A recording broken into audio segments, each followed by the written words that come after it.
Excellent choice of music today. I like it. Excellent choice of hairstyle today. I love it. Yeah, my braids are on their last stretch, but we're gonna ride it out.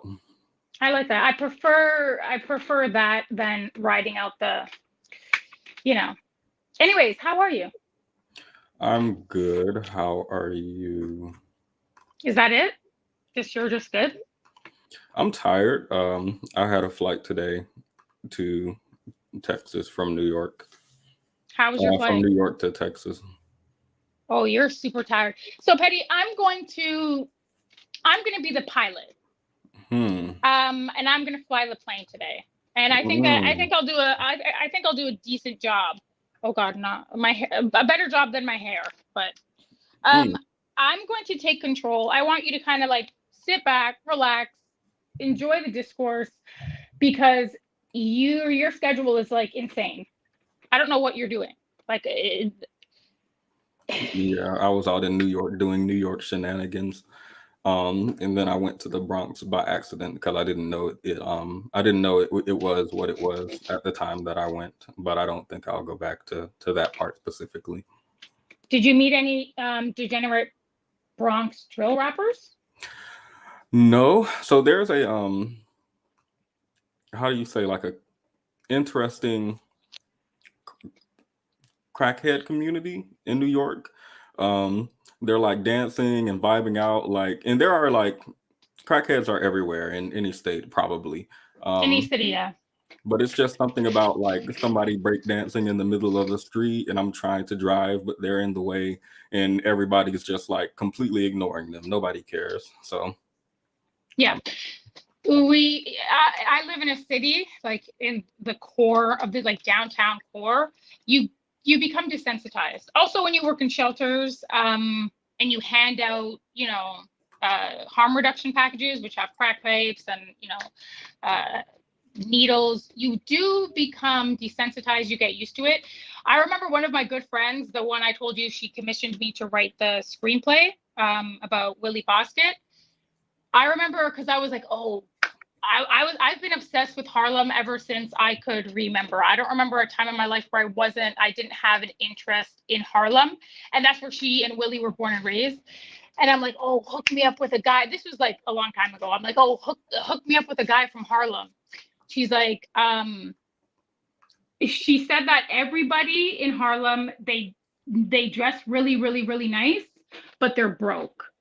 And she said that even bums in Harlem have like Jordans and they're fly. She's like, so sometimes you can't even tell who's like really a bum and who's really homeless and who's just um like a local Harlemite. that's So really I thought that was interesting. She's from that's Harlem. She said it, not me.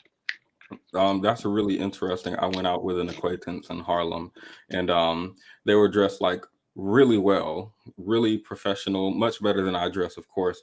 Um, yes, we both look nice tonight. Thank you, S. Jones. I'm gonna Thank leave this on the you. screen for a while, but I love you, very Petty. lovely And I love you, person. S. Jones. Very lovely person. Presents very well. I would have thought she works at like some business firm as a lawyer, maybe a doc. Like I had no clue about any of that. She invited me to her home on our date. Don't judge me. And I walked into the house, and it was, Small? how do That's I a New York thing. not small. I mean, it is small because New York houses are small, but like Small, yeah.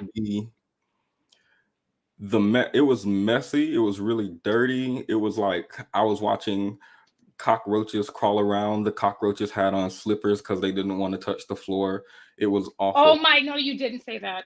No, What? you didn't say that about a thing that you're talking to. Are you talking to this girl and like trying to date her? Or are you just like hitting, are you just like swerving and perving with her? Neither. Oh, she's just a friend? Hmm. Yeah. She's just a okay. That was the I'm gonna take that cockroach joke, first of all. Um, did you help her clean? Of course not. What do what do I look like? A good friend. You're a good friend to me. Oh, okay. I didn't know you thought that. Yeah. Cool. Yeah. Yeah. I'm a good friend. Yeah. Okay, maybe Um. okay, no, let me reevaluate that statement. So you wanted to talk about being a parent today, but before we talk about that, I had a little bitty icebreaker. I had a couple of things that I saw recently.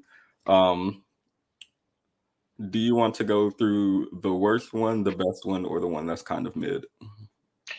Because you are on zero sleep and you're running on fumes, I want you to do whatever you want to do. Cool. Let me just look at this. This young woman, it looks like she went on someone's podcast and she had something to say. So I This want guy to. said, Hmm? this guy said the roaches were wearing slippers. Oh Yeah, it my was pretty God. dirty. I'm taking Um, that. but Sorry. this young woman had something to say. It's only 11 seconds long, so I wanted to hear what she had to say really quickly. Make sure my volume's up. Think about what your mum looks like before you want to come and drag me. Because after she pushed your fat head out, she didn't lose the weight, but you're telling me to lose weight, and that's very scary because me and her were on the same boat. Actually, let me play that. Let me play that one more again. It was so short, I missed it. Hold up. Think about what your mum looks like before you want to come and drag me. Because after she pushed your fat head out, she didn't lose the weight, but you're telling me to lose weight, and that's very scary because me and her were on the same boat. That was easy work. That was easy work. I'm not adding any context to that. I don't know where that's from or what's it about. I don't need any context. Yep, it seemed perfect to me. So with that being said, we can move on to our next thing, which was That was a good actually a one. little infuriating to me. Have you heard about this woman who is walking and apparently someone snatched her wig while she was walking?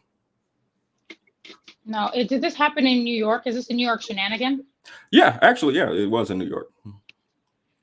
No, I did not hear about this. I wish that I wasn't hearing about this. Oh, well, I should have saved that. I definitely should have saved that good video for last because now we're about to all be upset. Okay. For what reason? For what reason? For what reason did you take my wig off? Because what made you think that that was the good thing to do? What made you think that that was the good thing to do? For what? For what? Why did you do that? What makes you think that that's okay? Is that funny? Is that funny? You don't even fucking know me. Do you hate women or something? Why did you take my wig off and keep walking? Hello, Anthony Ulrich. Oh wait, I don't know if we can put his details out there like that, so I'm gonna remove that. But wait a minute, that guy put him on blast? Yep. Good for him. I mean it's public, but I don't want to be the person who's facing any type of litigation. But they put his details on the screen pretty much, and as of lately, I'm hearing that he was fired. But let me look that up to confirm. Any thoughts so far? But apparently, they have gotten him fired from his job. What are your thoughts on the whole situation? I mean, if it were me, I would be mortified. And I used to wear half wigs, like hair hats. Shout out to anybody in the comment section that knows what a hair hat is. You take that hat off, the hair's coming with it. And I used to kill. I was deep in the half wig game back in the day. And if someone walking down the street, if somebody had ever pulled that off of my head, I would friggin' snap. I'd be mortified. I would, if it were me, I would probably, I'm not going to say I would resort to violence, but viscerally, I might just kick him in the nuts and keep it moving. That's very, it's very disturbing. Why would he do that? I like his friend was, it looks like his friend was like trying to get him to snap out of it and realize what he did was aberrant and like degenerate at least. But so yeah. Some people are, how do you feel about some people are saying that it was no big deal and all it was, it's not like he hit her, all he did was snatch the wig. They're saying that they took it too far with getting him fired from his job. What say you? But I will, it's not like he took a skateboard and smashed her face. Like I think that we can, and we know that bandits really do stuff like that frequently actually. Getting fired from your job for pulling someone's wig off. Well, first of all, pulling someone's wig off, you're already that's a violation. I'm pretty sure that legally speaking, there's recourse. No. He's facing assault charges. Right. So So right. You listen. You keep your hands to yourself. My hair hat is an extension of me. Don't touch me. Don't touch my hair hat. Getting fired. Was he working at like McDonald's? He's an attorney. He worked at a firm, but he was He'll be moved his okay. photo from the website, and they fired him, of course. He'll be okay. He'll be alright. He's tough. He'll be alright. It is getting fired is a little, to me, it's, I don't know if maybe I'm just getting older and I just don't care. But yeah, I think getting fired is a little disproportionate to, I mean, I don't know if the punishment fits the crime. There was a crime was committed, make no mistakes. And there should be, he needs to be held accountable, whether that's him getting fired. Yeah, I don't know. I don't know if it I don't know if that seems. I think it's perfectly fine for. Damn. I don't know what it is about like seeing a woman of color just out in the world enjoying herself with a colorful wig on that makes someone feel emboldened to just randomly snatch it off. I have no idea what emboldens someone. Indira says, I saw Destiny take on this and he was making it seem it was not bad enough for the lawyer to lose his job. He should get some sort of punishment. I'm not sure how. I haven't seen Destiny. I agree with that. I haven't seen Destiny's take on it, but if a firm is saying this man is now viral, and regardless of how I guess people feel about him losing his job, whether it's too extreme or not, the firm has a decision to make about whether or not this is the type of person they want to represent their company. And in my mind, if I'm putting myself in the firm's shoes and there's some white man going out snatching black women's weave, and then when he's put on camera, he's smiling and like seemingly brushing it off, kind of laughing it away. I don't want this man working at my company. I'm sure he can find work out there somewhere, just not at my company. That seems relatively simple to me. So I think most law firms would look at him with trepidation just because if that's how you're acting in your private and personal life, you're unironically a liability to the firm. Right. So if you don't know how to conduct yourself, if you have poor conduct, whether you were drinking, not drinking, like I don't care what variables were involved, but you're a lawyer. And the irony of you being a lawyer and being a potential liability to your firm, your place of business where you work, where I'm sure they like probably litigate over those types of like legal matters. I mean, the irony is not lost on me. You're a liability, my youth. You got to go. If you're a liability, then you're a liability. The way I'm thinking about it, if I go to my job today and I say, hey, I'm going viral online right now for assaulting a woman, since this is allegedly what he's facing charges for, allegedly. But if I go to my boss and say I'm under fire pretty much on the internet for assaulting a woman, and I'm going to face possible criminal charges for it, what is my boss going to say? All you did was snatch a wig? I don't think so. I think they will probably do the same. So, and I don't know that I disagree with that. I also think this, in my mind, this can be a good example that if there's a black woman of color, or whoever out here with a wig on, and you go around snatching it, you're going to face some type of punitive action, whether that's from your job or from the law. It looks like he's facing it from both. But I don't know how much you believe in setting an example, but I think this is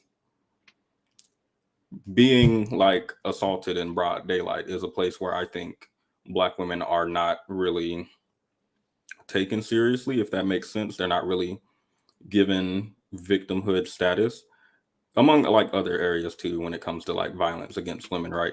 So in my mind, this is setting a good example for precedents. Yeah, legal precedents. I 100% agree with that. So this was new to me when it was presented. Now I have all of the facts and I feel more comfortable that the landing place is that he was fired. I feel more comfortable with that landing place now that I know everything. But with respect to Black women don't have violence perpetrated against them. They, like, according to Black men, and as a result, other, like, all groups of men, even women, Black women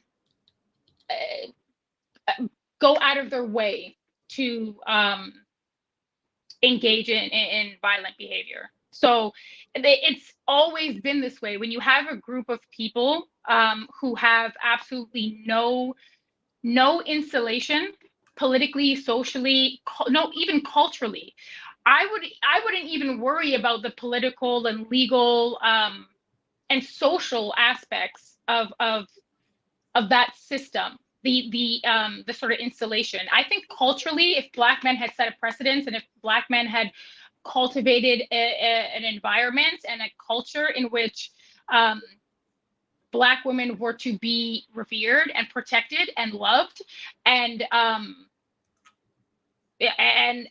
humanized, I wouldn't care about anything else. I think that that's where Black, and I feel a little bit remedial, because now, like, I've come full circle back to the bandit, even though it was a white Pookie, a lawyer who we started with a lawyer, but we come full circle from white Pookie to regular Pookie. But yeah, I think I think culturally, the effect that has had on Black women's capacity to be perceived as victims, or to even be able to identify as a victim, to be victimized, to have crimes perpetrated against them, it's like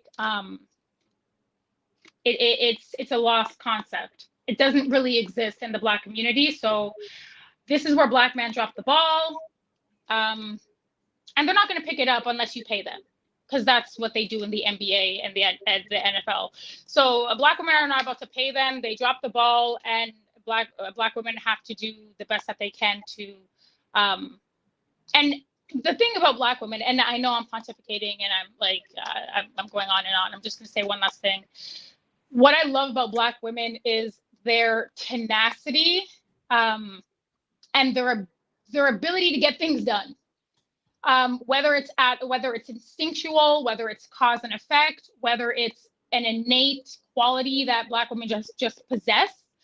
I think that I that's what I love about Black women, because if legislation needs to be implemented, that's what's going to happen. I just think the Black women have to kind of figure out their priorities, Black men not being the priority anymore, and Black women have to prioritize themselves, their safety, their culture, and their image. And they can't do that if they're worried about Black men at all. Sorry, I'm done now.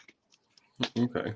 But I did tell you, hold on, Petty, I did say that I would do the majority, right? So I want you to sit back, play your little 1-2 thing, 1-2 game. No one's looking, nobody will know. I want you to just relax. Okay. Yeah, I'll finish by saying I don't disagree with you. And I do dislike the idea that people are coming in and saying, well, he was punished too harshly, maybe we shouldn't be. It was just a wig snatch. Why are we trying to ruin his life? I dislike someone coming in and seemingly trying to remove that victim status that this woman is being afforded. So yeah, I'll play my. And any justification to be an amoral degenerate bandit, absolutely any excuse, they will go through hoops of fire. They will pull out their own teeth with no Novocaine. They will do anything. So yeah, we have to put our foot down now. Put our foot down. Hello to everybody in the chat. Hello, everybody. I've missed you. I know Petty's missed you as well. He's tired. I want Petty to relax. I'm trying to take the wheel. Jesus is going to help me, because when we get into the more dynamic, not that this is not dynamic, but when we get into the sort of meat and potatoes of the stream, it's going to get mucho caliente. Okay? It's going to get a little bit uncomfortable, maybe. Okay. Last icebreaker. We're all familiar with Shira 7, right? Oh, you know I love her. Come on, forget about it. sprinkle, sprinkle, and all of that. I just realized today that Shira 7 is absolutely toxic.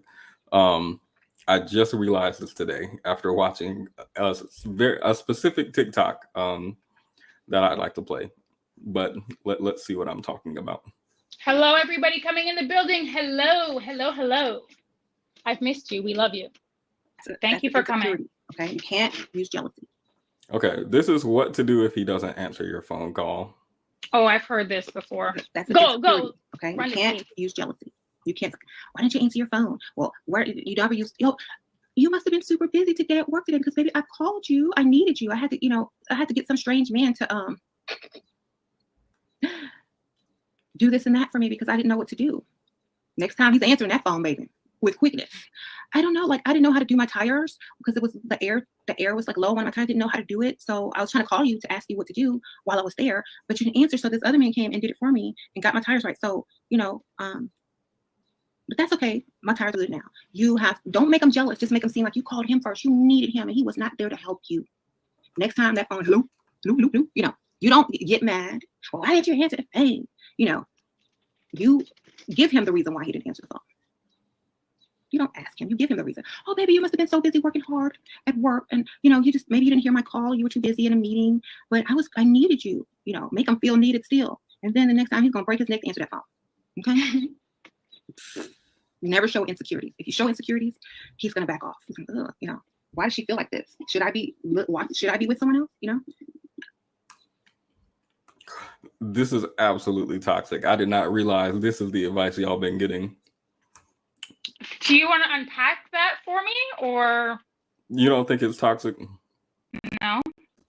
So, but if you can unpack it and like sort of maybe help me analyze it, I don't think Okay. that's toxic. Let me reframe this because, okay. So if you were dating a man and he called you, you didn't pick up because you're at work.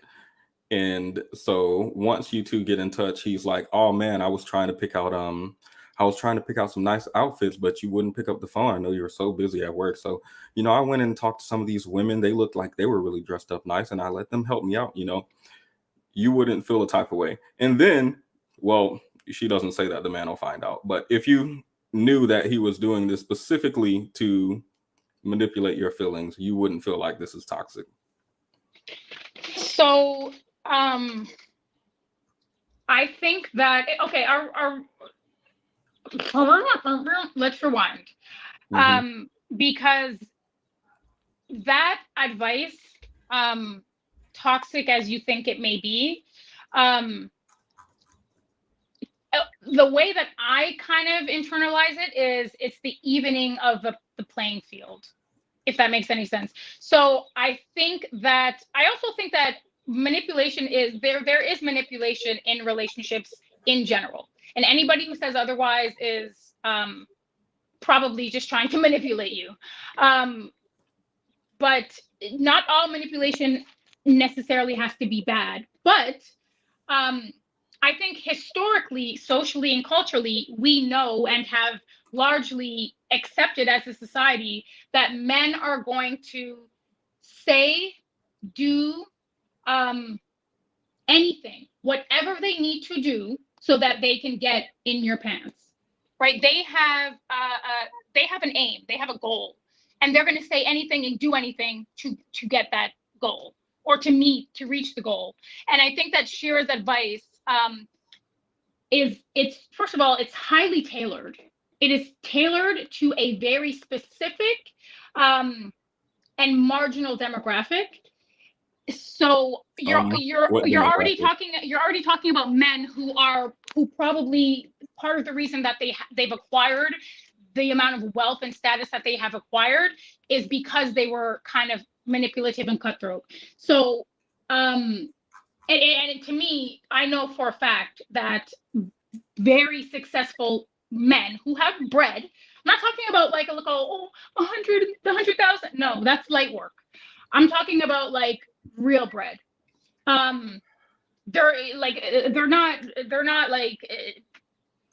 Jesus.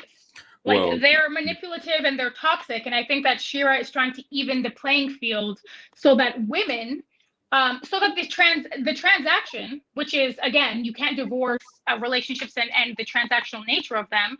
I think she's saying, listen, he wants something and you want something. This is how you get it. He's playing a game. You don't know how to play the game, and that's why you're getting the life force sucked out of you, quite literally.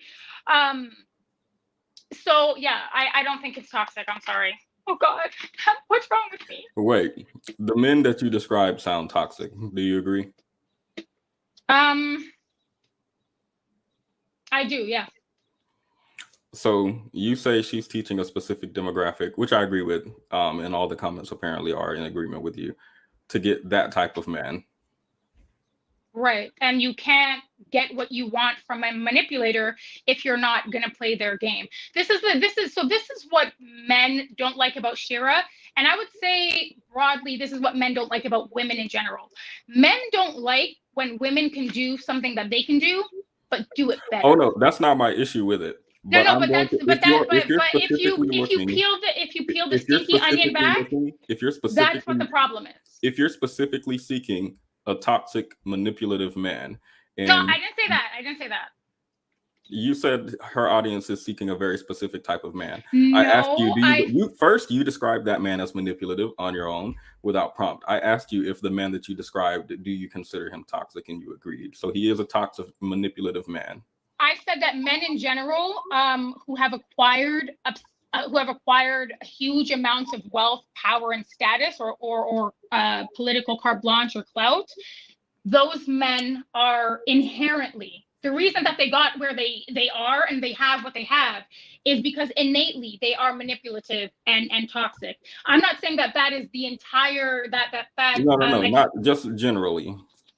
In general, yeah, I'm not saying that accounts for their entire. That doesn't account for their entire human condition, but it is a part of their personality construct. And Shira's trying to give women tools to deal with and manage that part, the inevitability that comes with that personality construct. You can't avoid it.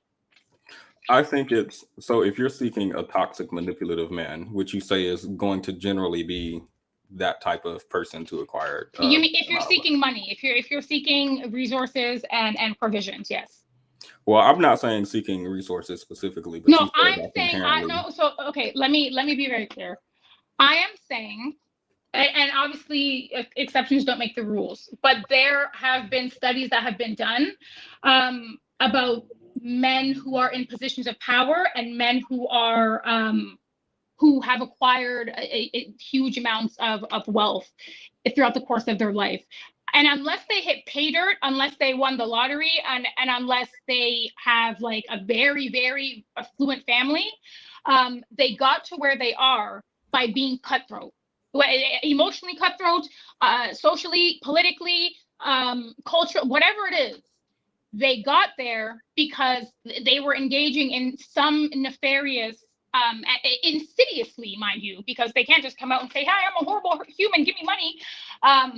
I'm saying that women who want men who are of a certain socioeconomic bracket are going to have to accept the fact that he got to that socioeconomic bracket by being manipulative and cutthroat, and Shira is simply giving women tools to deal with that. Yeah, if a woman, I'm just saying one thing. If a woman can choose between a man who is a psychopath, who has millions of dollars, and a man who is not a psychopath, who is kind and loving and good, and also has millions of dollars, 10 times out of 10, twice on Sunday, every day of the week, 365, she's gonna go with the good guy. Women, again, studies have substantiated that women want men who are kind. Wait, I feel like you're getting away from the question. I am. ADHD. She's teaching you to find a specific type of man who you say is generally toxic and manipulative. She's giving you the tools to deal with this man. Those tools, I believe, are toxic and manipulative. When you say, I couldn't hold the attention of my partner, and so I purposefully talk to other people to make my partner jealous. It'll make him jealous, and you won't have to do it again, because now he's going to be jealous of you talking to other men and seeking other men to do something.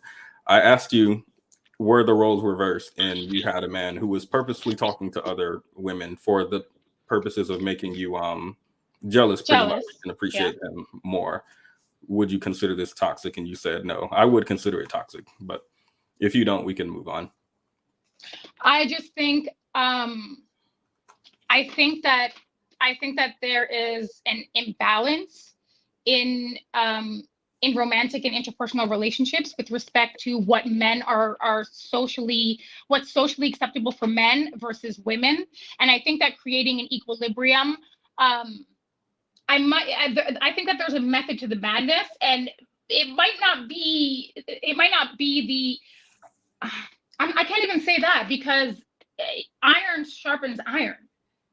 That's the reality. Iron sharpens iron. The way you describe men generally when it comes to dating is like a dumpster fire. It's like people laying down and playing in the mud, like in filth, like pigs. That's what I get when you describe men dating generally, just broadly.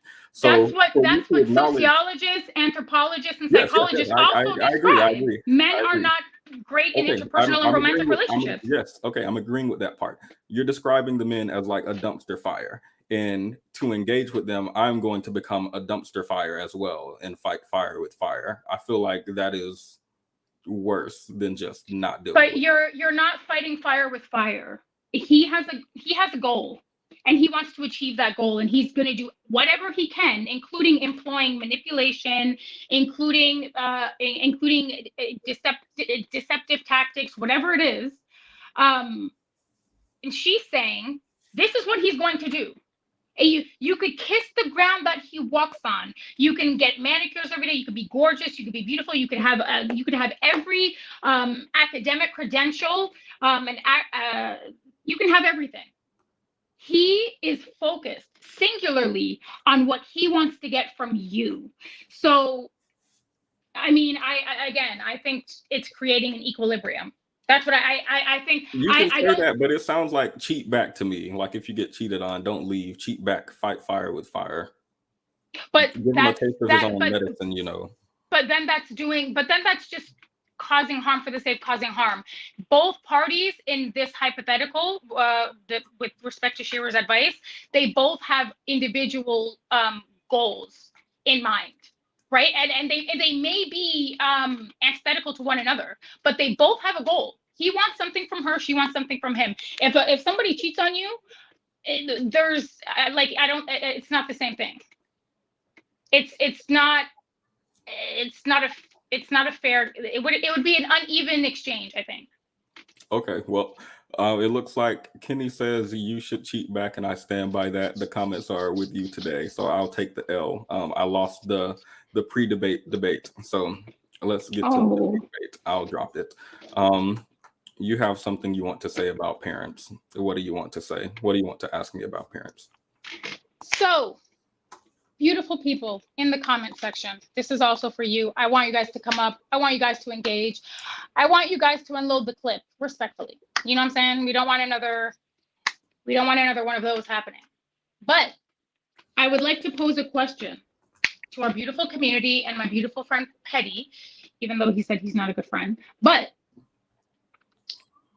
the question is, actually, can you post the question? Here, I'll put it on screen. The question is, can you understand exactly what it means to be a parent if you are not a parent? And can people without children know what it means to be a parent? A parent, right. So my position is, well, obviously they cannot. They cannot. And your position is that they can. Yes. Because, and also you should put the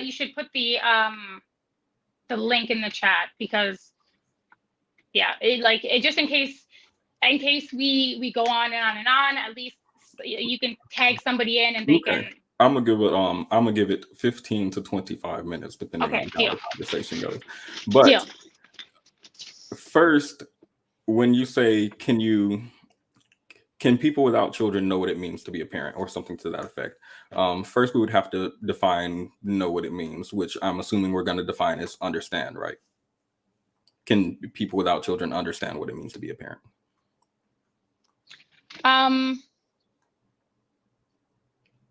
Just the prompt on the screen at the Okay, bottom. yeah, that's Do you fine. agree No, with no, that? I'm thinking. I will, yes, we'll say understand, even though I feel like understand might not be, that word might not be the right word, but we'll go with that. Go ahead. Okay. So the question for me essentially is, can you understand something that you are not? And my answer, of course, is yes. People who are not parents can understand what it means to be one. And I would go further and say that people who are parents don't necessarily understand what it means to be a parent by virtue of them being a parent themselves. So what I will say to that is, what you can cognitively understand something, right? Like you can read all the books, you can get the education, the credentials. And I will say that when I was thinking about the question a couple of days ago, there are caveats. I do have some caveats, right? I think that if it's within your professional, I bit my cheek, god damn it. If it's within your professional purview, right? Like if you are a psychologist, a pediatrician, if you specialize in child and youth care or early childhood education, things that are sort of focused on children and families, or sort of oriented around those things, that's obviously different. But I think that when you say, oh, I don't have to be something to understand it. But I think that the gray area, I guess this might be, or the false sort of paradigm would be that you don't truly understand what goes into being a parent unless you are a parent. So the example that I'm going to give, when you're a parent, and I'm not gonna, I'll say when you're, I think all parents want to be good parents. I don't care what anybody says. I think most parents want to be good parents. They want to be good, they want to be loving, and they want to provide secure and safe environment for their children. I think parents, those kind of parents, they are riddled with an anxiety that's unparalleled to anything that I have ever experienced in any social or interpersonal, romantic, familial experience or situation. And the anxiety is sometimes debilitating, but it's the anxiety of. So quickly, when you say understand being a parent, how are you defining being a parent? Is it just... I'm good. Let me just finish this and then I'll tell you. So a lot of parents that I talk to, part of being a parent, I would say a fundamental part of being a parent, is a sort of a perpetual and chronic undercurrent of anxiety that you have when you know that you are responsible for the outcome of a human being. When you know that your decisions, your life choices, your behavior can affect someone outside of you, and that can potentially wreak havoc on society, on your children, on your family, whatever it is, that there's nothing, that anxiety is unparalleled. I've never experienced that anxiety in my life. The responsibility, the onus that a parent has to contend with. Like you really have to confront this, and it doesn't go away. It does not go away because you want to be a good parent. You want your children to do well. You want them to do better than you. And when they don't, so yeah, I think that that's how I differentiate understanding cognitively and understanding, because one is theory, one is practice.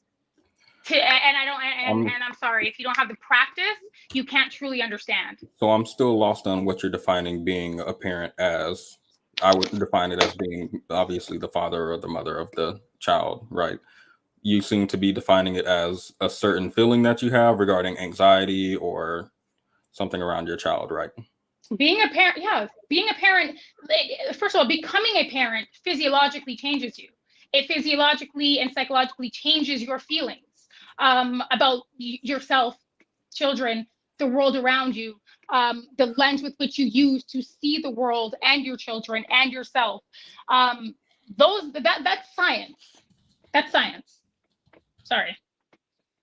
So when you say becoming a parent changes you, is this something that you believe is biological? Is this something associated with your hormones changing when you get pregnant and birth the child? Is this something that step parents can experience, adoptive parents, or? I actually read a study about adoptive parents, and I think this was a long time ago. This was like, I'm not gonna lie, this was like 2000 and, I'm not gonna say it because I'm gonna wrap myself out. You guys are gonna know I'm really old. Wait, could you but answer the question first and then explain? No, I'm trying to think. So adoptive parents are parents, though. They're not just parents in theory, they're parents in practice. They're parents in, like, materially, they are parents. The emotional connection or disconnect, there's probably a conversation to be had around that, because I've talked to, in the system, people who have adopted, and there is a difference, and it does, and I don't want to say that because it sounds like the framing of it seems really negative, but there is a biological component to the changes that you experience when you become a mother. There 100% is a biological component. So yeah, there's no way around that.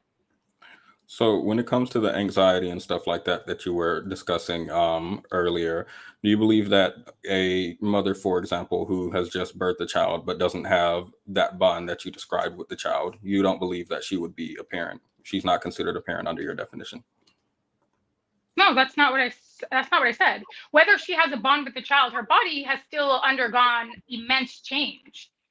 She's still been changed as a result of that event in her life. Whether the emotional or psychological or mental connection with the child, there are a lot of things that can impede a healthy attachment from being cultivated. But it's, yeah. Again, I'm still, so under this definition, the father wouldn't be considered a parent since he's not going to have that change in his body. No, because I said, again, practice and theory.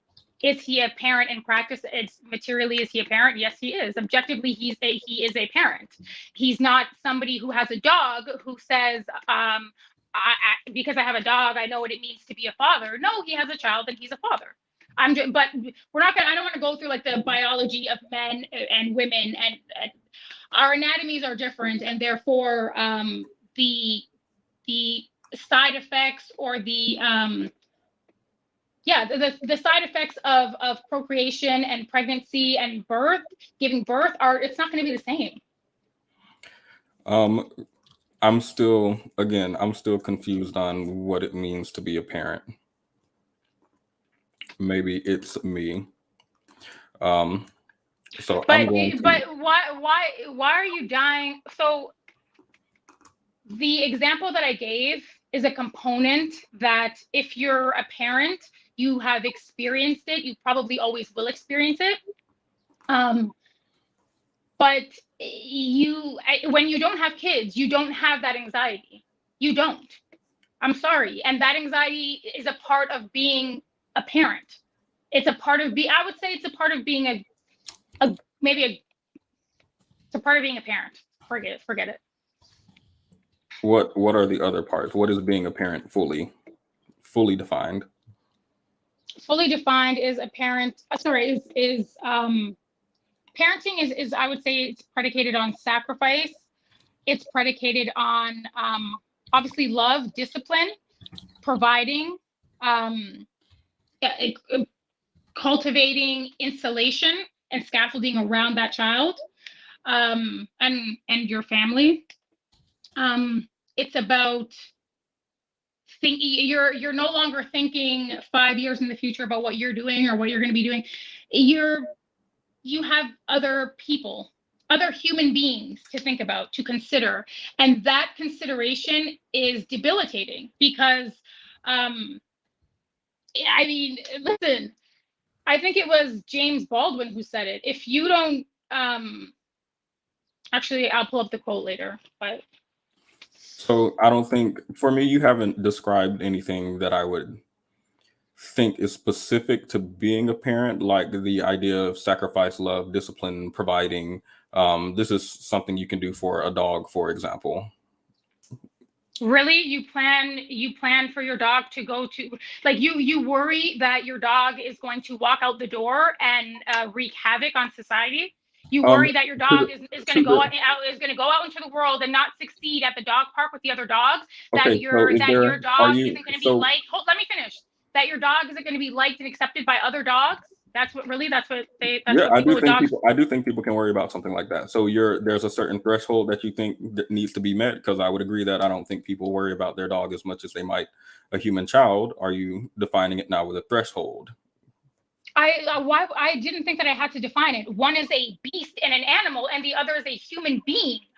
Okay, so if someone has those same feelings, again, I'm not gonna engage with that. If you think that there are parallels between animals and children, or humans and dogs, I can't. No, I don't think there's.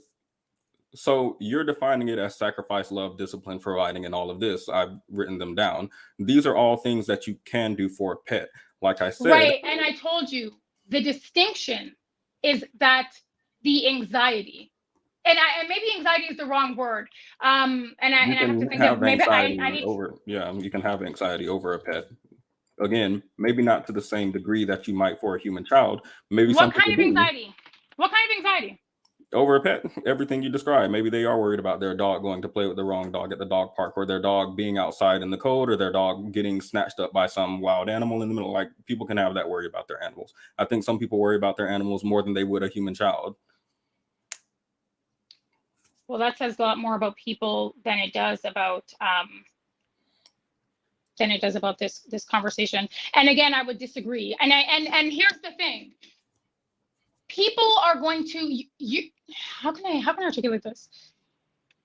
But I said all of that to wrap that up. I said all of that to say, I believe because you can have all of those feelings that you describe for a pet, for example, someone who has a pet can understand what it means to be right, but having a generalized anxiety about your dog, about your job, about your relationship, that's inevitable, right? Like that's par for the course. It's part of the human experience, and it's part of the human condition. I don't know. I disagree with that. The anxiety around cultivating, rearing,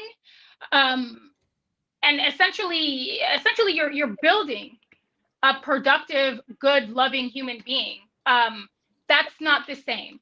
It's not the same playing field. They're not even on the same planet. Well, and people might think that the anxiety is parallel. People who have dogs and not children, that's the worst anxiety that they've ever had. Maybe it is, but they can say that because they don't have kids. Again, I don't believe by virtue of being a parent that these feelings come. And I disagreed with you earlier when you said that that's just something that humans are going to have when it comes to their pets. I don't believe that's necessarily true either. Like, I believe someone can have a pet without having those feelings. They can be neglectful the same as a child. So this wait, for hold me. on. Mm-hmm. So sorry, say that again. I feel like it's diminutive to draw, like, to use dogs and animals as and this is the problem, like, that's fine, but you're going to have to, like, describe to me the line and why you don't believe they are the same. I told you what the line is, and some of it is inexplicable. Some of it defies logic. Some of it defies a cognitive understanding, because some of it is visceral. Some of it is it's just inside. It's a part of who you are as a parent. Yeah, but when it's a part of your identity. When we described those visceral feelings earlier, and I gave an example of a woman who just birthed a child but didn't have those feelings, you kind of removed that from the argument. No, it felt like you said, okay, you don't necessarily need those feelings because there's other things that make a That's not what I said. I said that having her body, she still produced hormones. Her body still underwent change. It like irreversible changes. Physiologically, her brain, everything is already changed. Okay, The fact that she doesn't have a connection with her child is separate. That's a separate conversation. So a father, for example, since he doesn't go through the change, or adoptive parents, since they don't go through the And change. I told you, practice theory material. Is he a parent in theory, or is he a parent in practice? Is he a parent in theory because he has a dog or a lizard or a bird or a rat? Or is he a parent in practice because he's actually a father taking care of his child?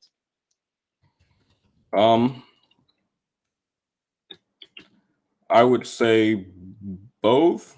Technically, to be a father is just to be a parent is to just be a father or mother, if we're going by the Oxford definition. So it doesn't necessarily entail that you have to be like not right. But we're not talking about we're not talking about the definition. We're talking about understanding it.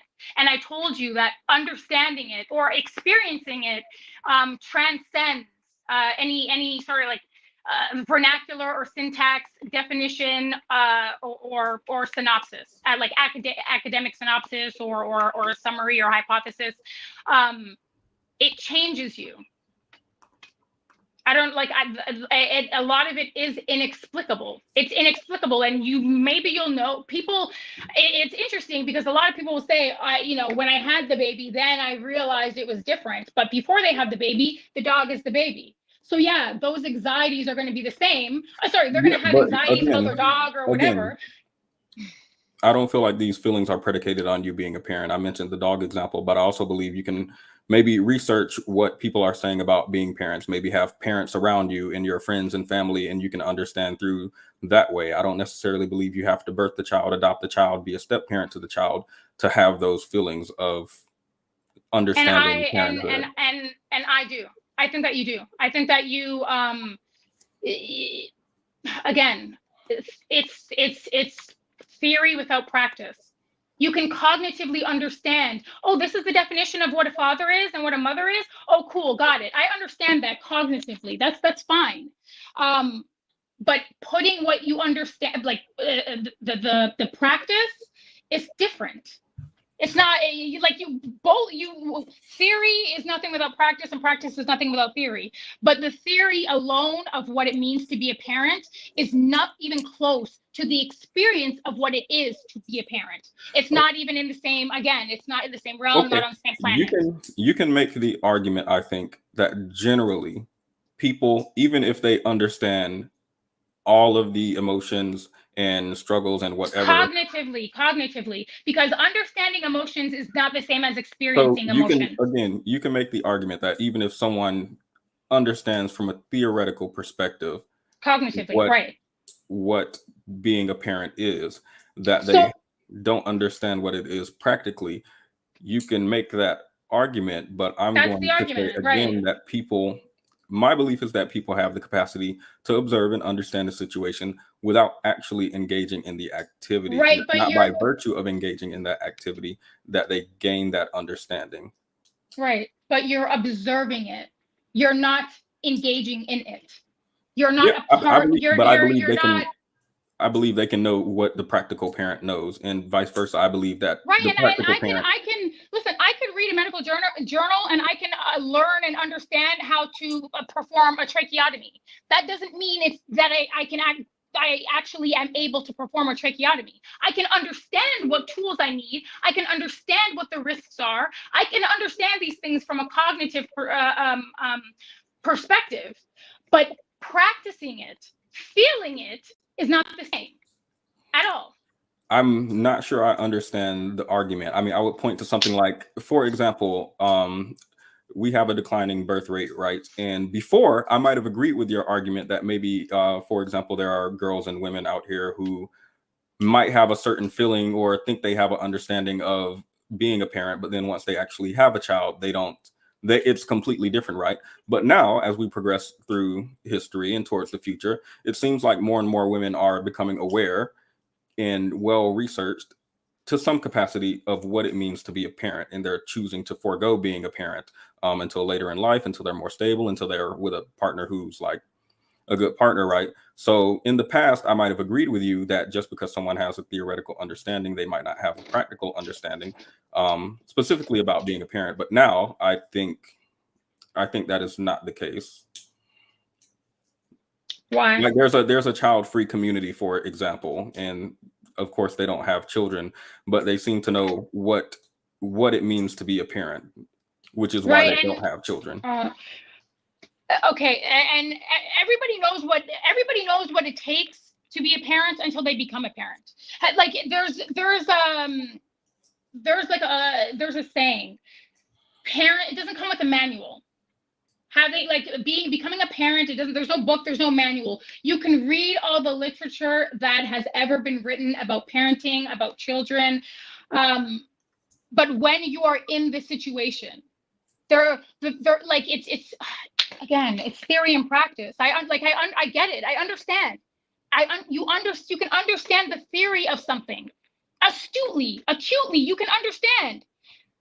But does that mean that you're experiencing the same emotional, practical, and psychological feelings or experiences that come with and from being a parent? I believe you can, and again, vice versa. I believe that by virtue of being a parent, it doesn't necessarily come with those feelings.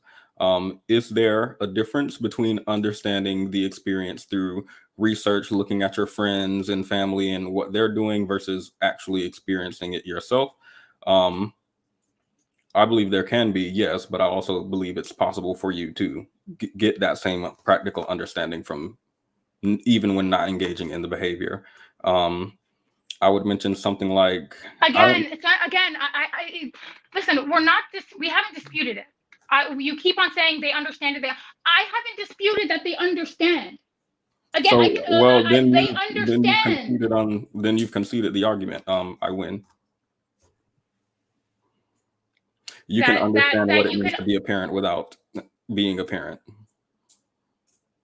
We agree. But the cognitive element that's understanding. That's not, and that's why I use the chronic sort of anxiety that comes from being a parent and wanting your children to whatever aspirations and whatever goals you have for your children.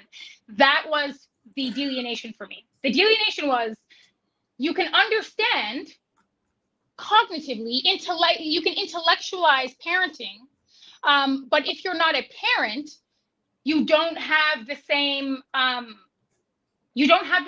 emotional output. You don't have the same emotional investment. So you can't, and you don't. Hold on, I'm losing it because I'm getting upset. Again. Okay. I don't believe that emotional attachment, that what you describe, I think, is being a good parent, being an active parent, involved parent, a caring parent, right? Right. I don't believe you understand that by virtue of being a parent. And I believe you can understand that even when you're not a parent. But I'm going to quickly go through the super chats and then we can kind of regather. And there were some questions in the comments as well. Chanel says the real question is, why do we need to understand? Would you like to answer that? To me? Yeah. Or do we need to understand? So, I see a lot of parents who get unsolicited advice from people who don't have kids.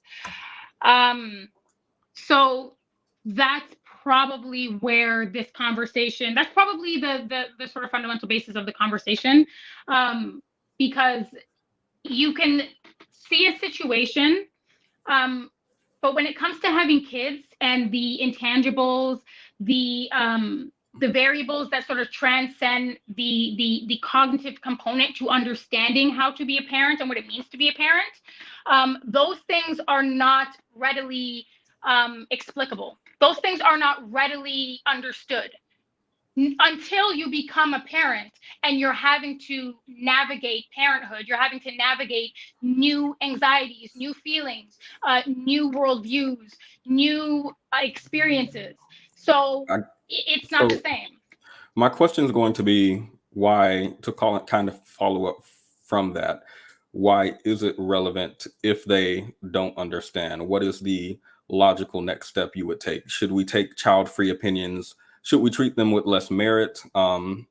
This kind of feels like an appeal to authority. It feels like, kind of, if you've seen the Manosphere, the "you're not married" argument, right? Like, you come up and give some advice, some good advice, and the men don't like it, so they resort to saying, well, you're not married, so you have no dog in this fight, right? Shouldn't we? It feels like, number one, we're attempting to delegitimize what people are saying, and it feels like we're inappropriately gatekeeping people who can give us advice about being a parent, for example. I believe we should go by the merit of what they're saying and not their credentials, which in this case would be being a parent. You don't agree? And I'll allude to I believe Themis and Vitamin had a conversation about TLA last night, and they were speaking about how much he appeals to authority during a conversation he had with Destiny about something, I think absent fathers.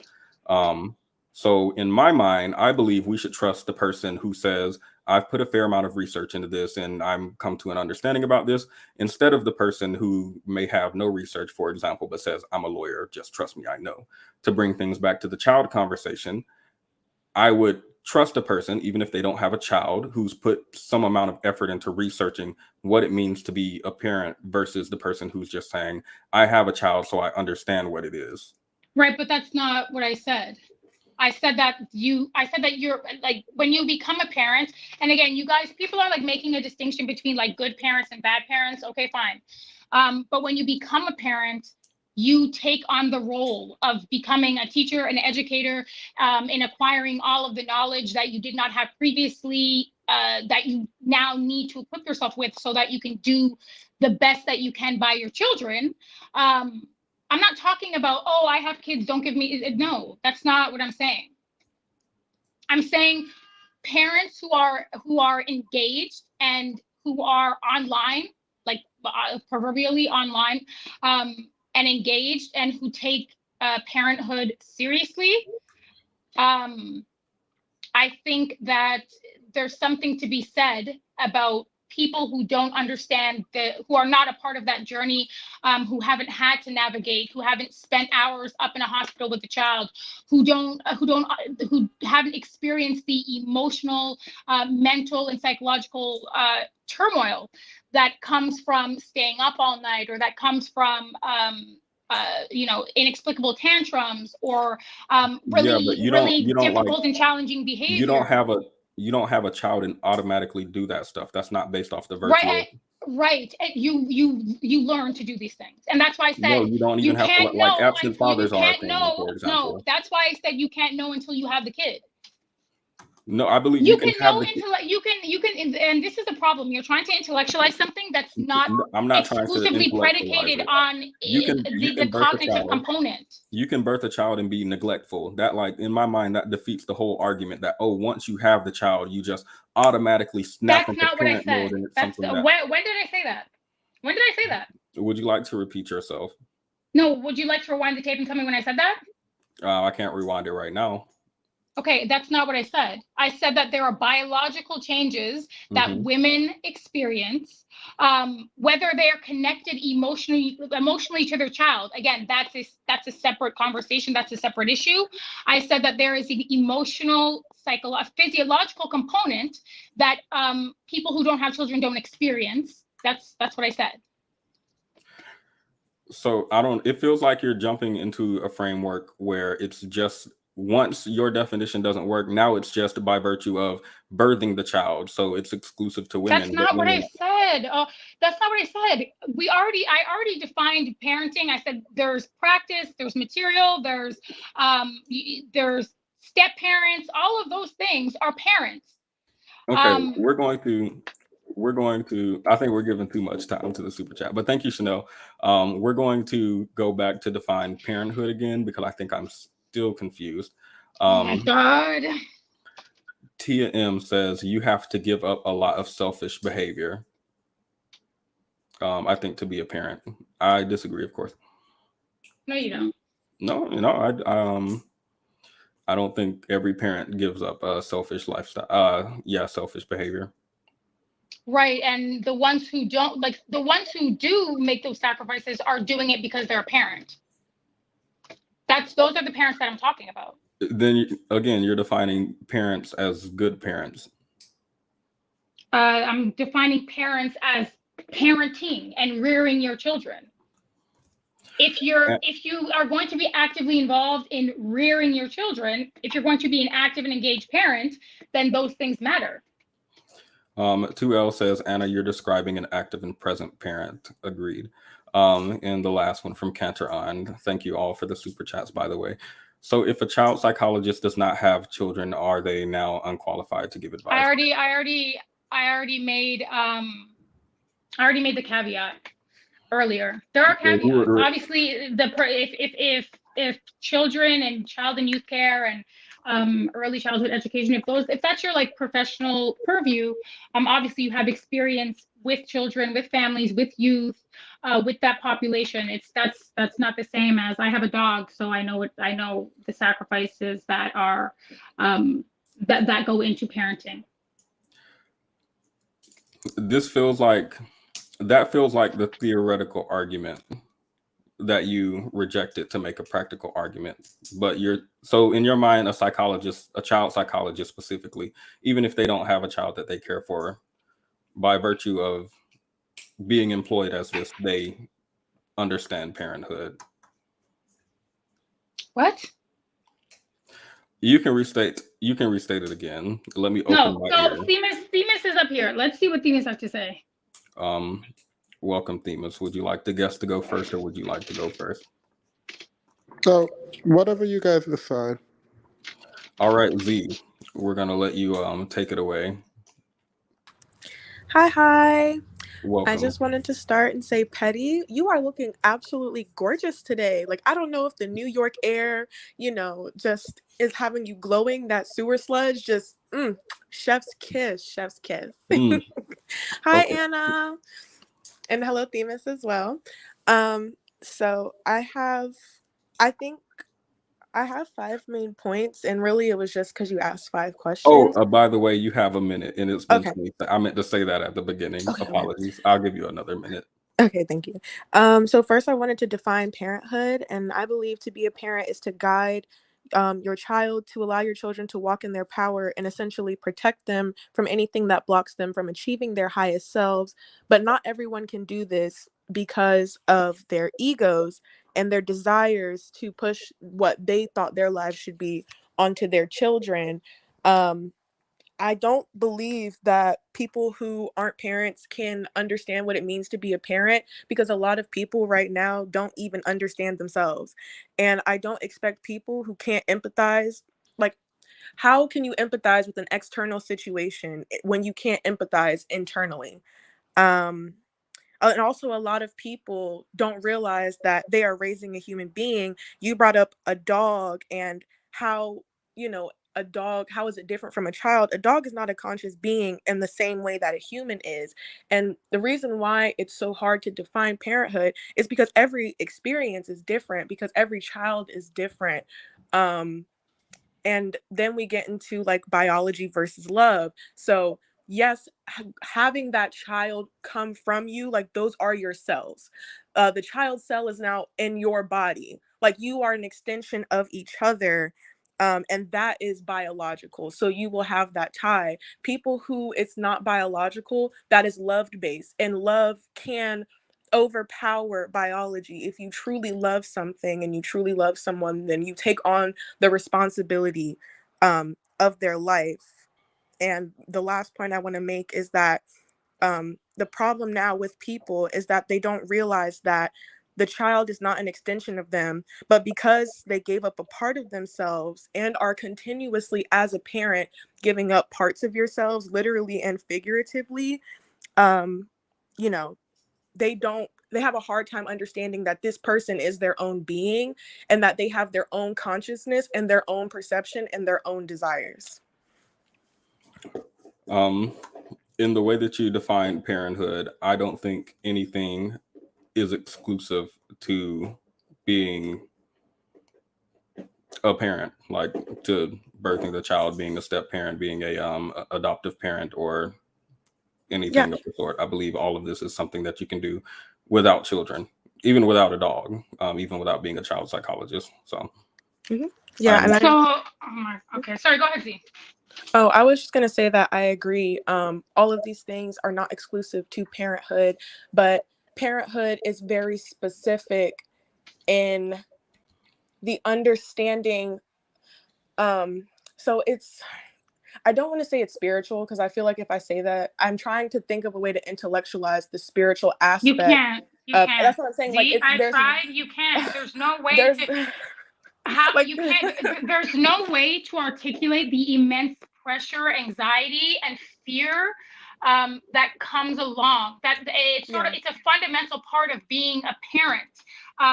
No, you're forming and sort of curating, developing, molding a human being, and the responsibility that comes with that is unparalleled. And you don't know it's unparalleled until you have the child, and then you take that responsibility on.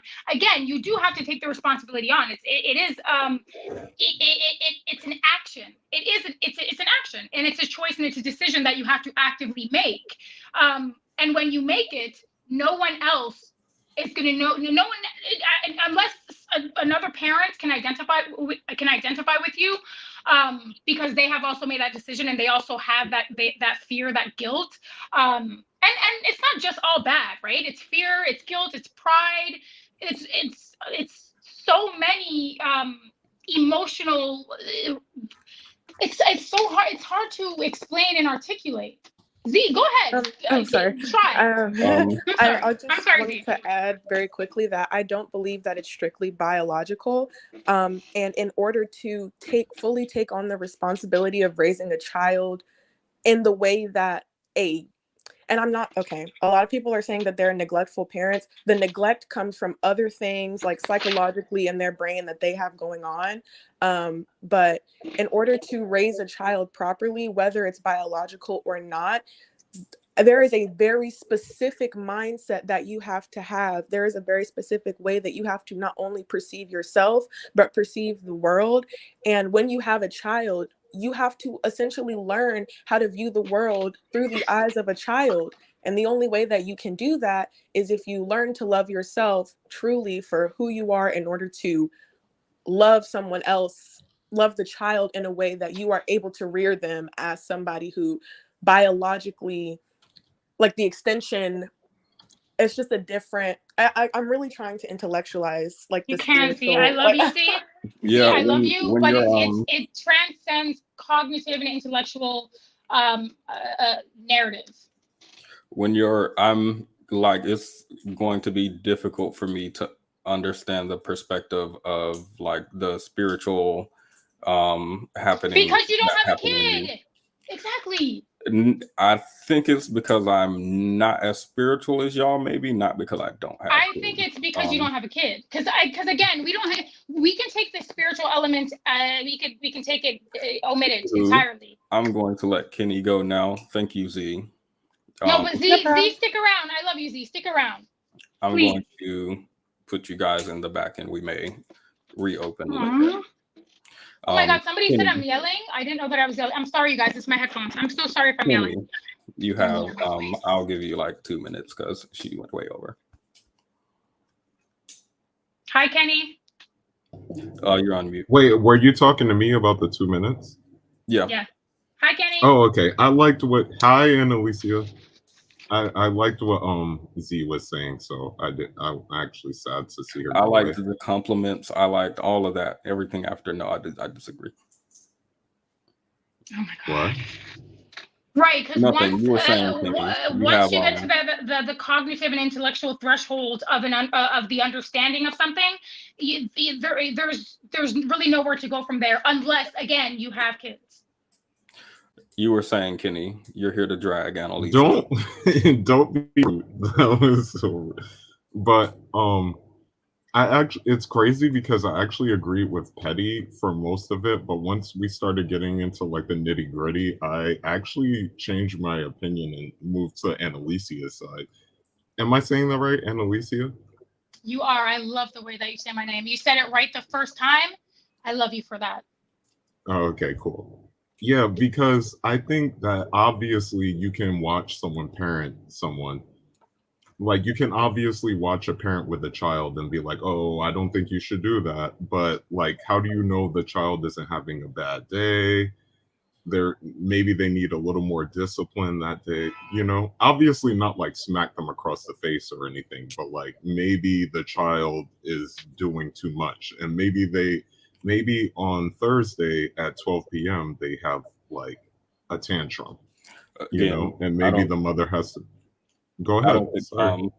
again, I don't think that being a parent grants you that. Like I believe there are parents beating their child and there is no like secret reason to beat them. They're just beating them because, and that's something I can understand from outside of being a parent. So Chica is right. I also go ahead. Sorry. Kenny, I just wanted to ask, so this is a hypothetical, this is an example. Say you have a one of your best friends is a girl, and she has a child, and the child has like some type of health condition, like maybe the child has asthma, or I'm trying to think let's say asthma. That comes up a lot at work. And your best friend is frequently in the ER. Frequently, she's not getting any sleep. She's emotionally, psychologically bereft. She has the worry and the anxiety because her child is not doing well, and then there's the additional fear of what's going to happen to my child.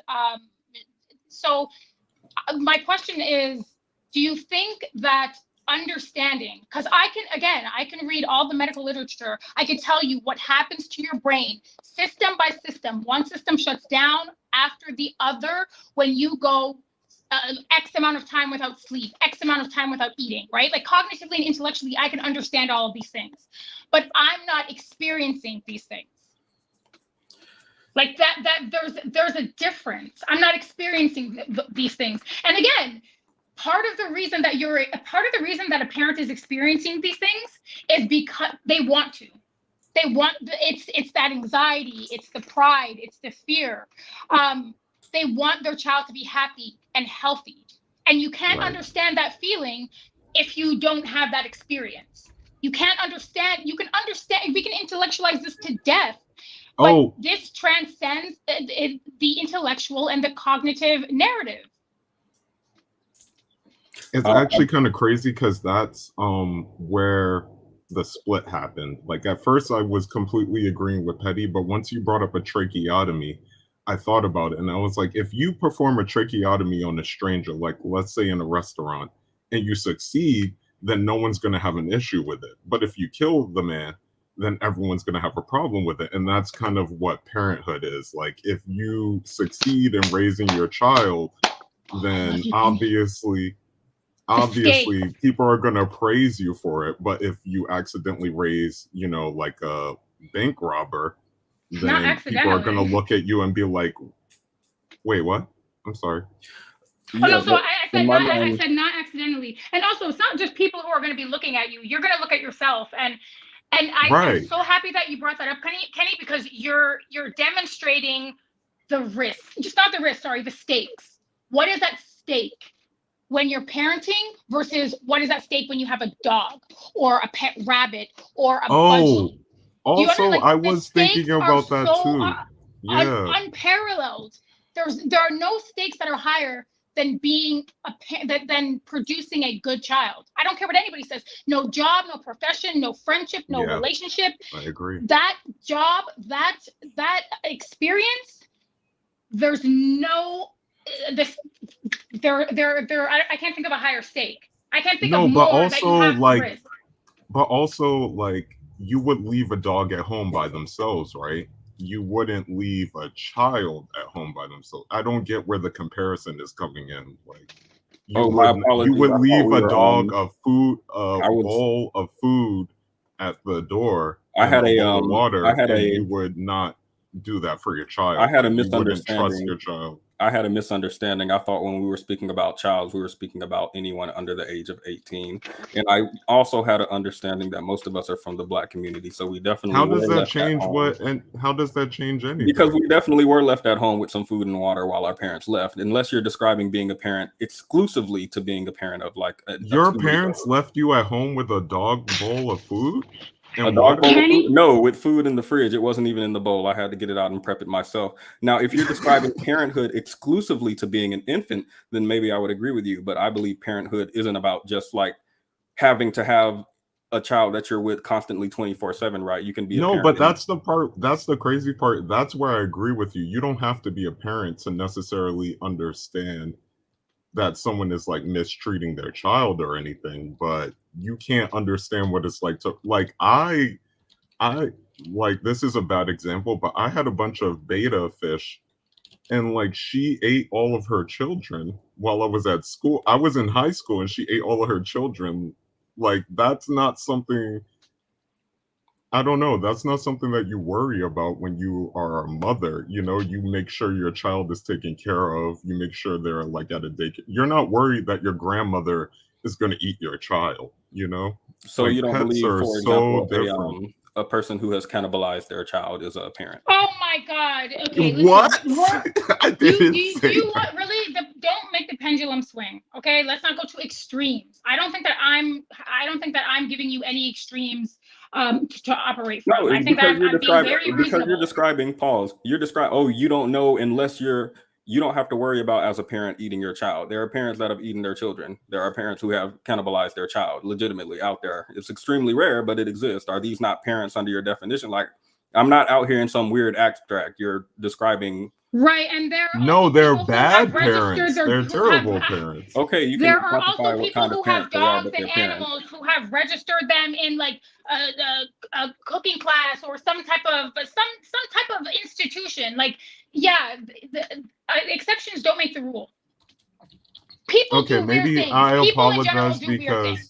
Oh, you're making I an exception there, apologize though. because people in the chat are saying that I made a false equivalence, so I apologize about that. But You I'm just actually did saying not, you wouldn't. and I love you. You didn't. Thank you. But I think Kenny, I think the point that Kenny, really for me, again, it's the stakes. You don't have another opportunity with that child, with that sort of that compilation of cells and genes. You don't have another opportunity. A job, you can get another job. You can relationships. Those things can be transient. But the stakes with raising a child, you don't have that many opportunities. You don't. The stakes are unparalleled. There's no there doesn't exist a more pressurized and high stake experience I don't think in the world. And people might disagree with me because they don't have kids. I don't think either of you are saying anything new. So, Kenny, I'm going to Kenny, definitely the end of your 1 minute. Wow. Wow. Okay. I'm going to put you Thanks in for the that. back so that we can get through both super chats and Themis, and then get back to the No, it's okay. history. Thank you, Annalicia. That is Kenny, I love exactly you, what I was please. saying. That is Kenny? exactly what I was saying. Kenny, yes, thank you so We much, see Kenny, each and other. please It's okay. stick around. Kenny, not Kenny, sorry, Petty, let him come back. They're in the back, so we're going to get back to it. I just don't Okay, want fine. to wait. So actually, we're going to save super chats because I know we're going to probably argue about them. Themis, welcome. Shalom. Thank you. Welcome to your own channel. Welcome. Themis, I had a dream about you, by the way. That's not. No. Wait, Whoa, not that kind of dream. No. I thought something bad happened to me in your dream. No, it was such a good dream. And I meant to, as soon as I woke up, I'm like, let me message Themis, but it was really crazy and contrived. I didn't want you to be like, yo, this girl's crazy. It's 5 o'clock in the morning. Can I tell you the dream? It's your show. It's really good. Relevance, Your Honor. Relevance. It's your show. This is y'all. Yeah. I mean, I Okay. want to Actually, hear. Good okay, dream. thank you. Thank you. No, Themis wants to hear, okay? So in the dream, I can't be the only person who watches Bravo here. Does anybody watch Bravo? Put a one in the chat if you watch Real Housewives of any franchise, of any city or any town. Isn't that for like 50 and 60-year-old? Never mind. I'm sorry. The story. Slap yourself. You're wrong. So if you watch those things, then you know that you know Andy Cohen. Do you know Andy Cohen? Yeah. Or know of him? Okay. So in my dream, you and I we ended up meeting, or you lived here and you lived in Canada, and we ended up having a meeting, like a business meeting, and I'm like, listen, Themis, in the dream, Andy was on his way out, like he was either sick or something. He was on his way out, and there was like a huge press conference about Andy stepping down from Bravo and whatever. And I said, yo, listen, Themis, you're going to be the new and improved Andy, and you're going to jumpstart that with I pitched like a show, an idea for a show with my sisters and me, I think. Yeah, it was a good dream. And you said yes. And we got busy. Also, And the dream was good for you. You got a show. you became Andy. What do you mean? You essentially created a network. The bet you were the I would say, well, definitely the intellectual counterpart, the empathic counterpart, the loving and caring counterpart to Andy Cohen. But you also had a very therapeutic and holistic style that you wanted to make sure was integral to the production.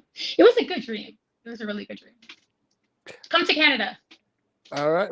So this makes this that much more awkward because intuitively I was with you in the beginning.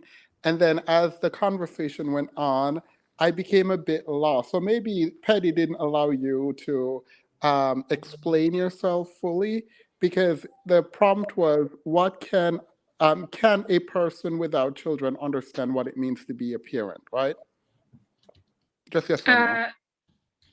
That's the prompt? Yeah. Yes, the prompt again. Can you understand exactly what it means to be a parent if you're not a parent? And a little aside was, can people without children know what it means to be a parent, or something to that effect? All right. So you didn't get. Yeah, go ahead.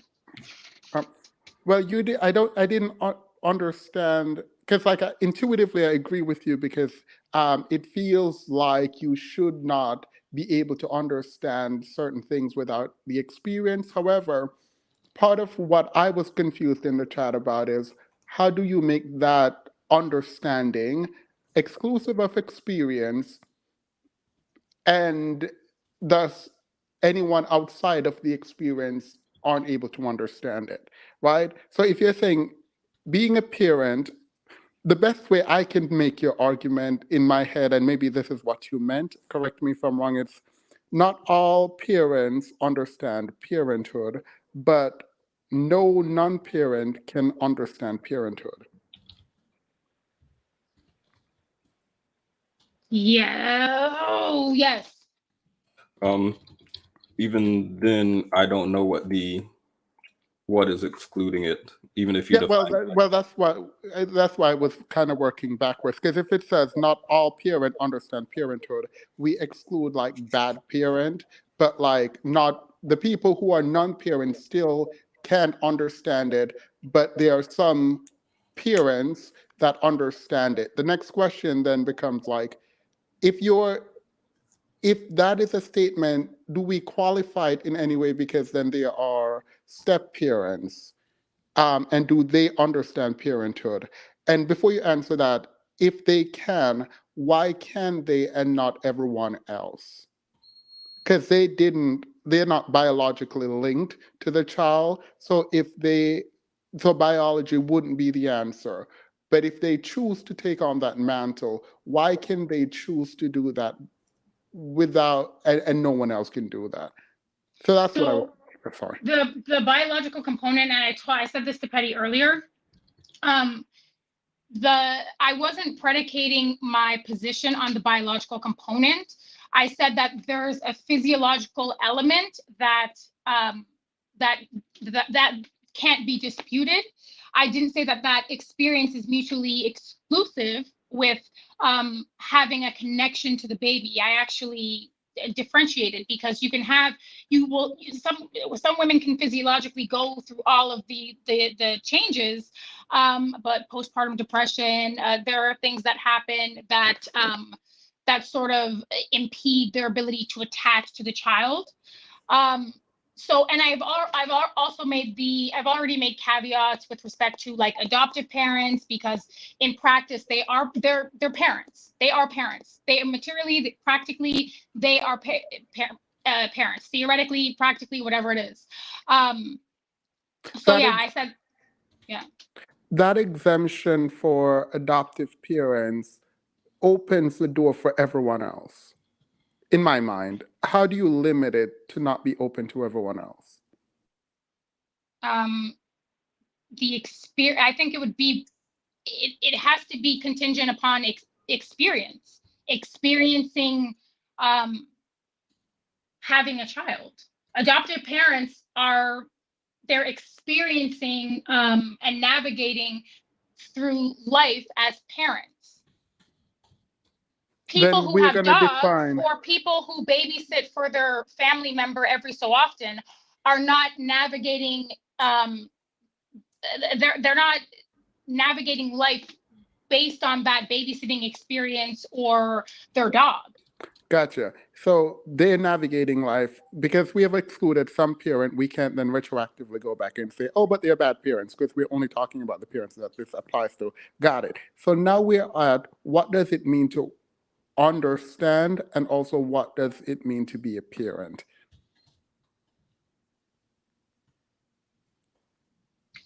So there are two distinctions.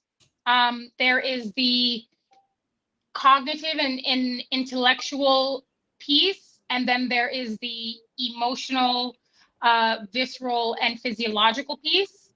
They're not necessarily mutually exclusive. And again, fathers don't have any like biological, I don't think that they experience any physiological or biological changes when their child is born. So yeah, it doesn't apply. Yeah, it's not mutually No. exclusive. I think you had a really good, I think, but I'm not telling you your argument, but if you're saying it is living your life for the child or living your life with the child in mind that makes you a parent, then the biology bit gets excluded and it allows for a step parent, which I think is a good, like, I'm understanding your argument better now, and I think that's good. So all I'm trying to do now is trying to figure out what makes that exclusive, and in so doing, I'm trying to figure out what it means to parent. And I think if you don't want to answer, a good answer could be that you're living your life for this child. But even good parents, one could argue, don't do that. So I'm trying to figure out what it means to be a parent that would exclude the knowledge from people who don't have or aren't guardians over children. So I also agree with that. I don't think that good parenting comes to the detriment of any person. And I understand that there's a balance and an equilibrium that needs to be struck. But the distinction for me, and this is my personal opinion, the way that I differentiate is again, it's that underlying anxiety, it's that underlying fear, it's the stakes that are so high, and it's unparalleled to any experience or situation that you've ever been in. And I think that's something that you can't understand or you can't experience or feel until you're in that position with your child. Because again, I think we already said, like, at least I said it. You do have to make the choice. You make a choice to accept the responsibility, to take on the onus of doing what needs to be done.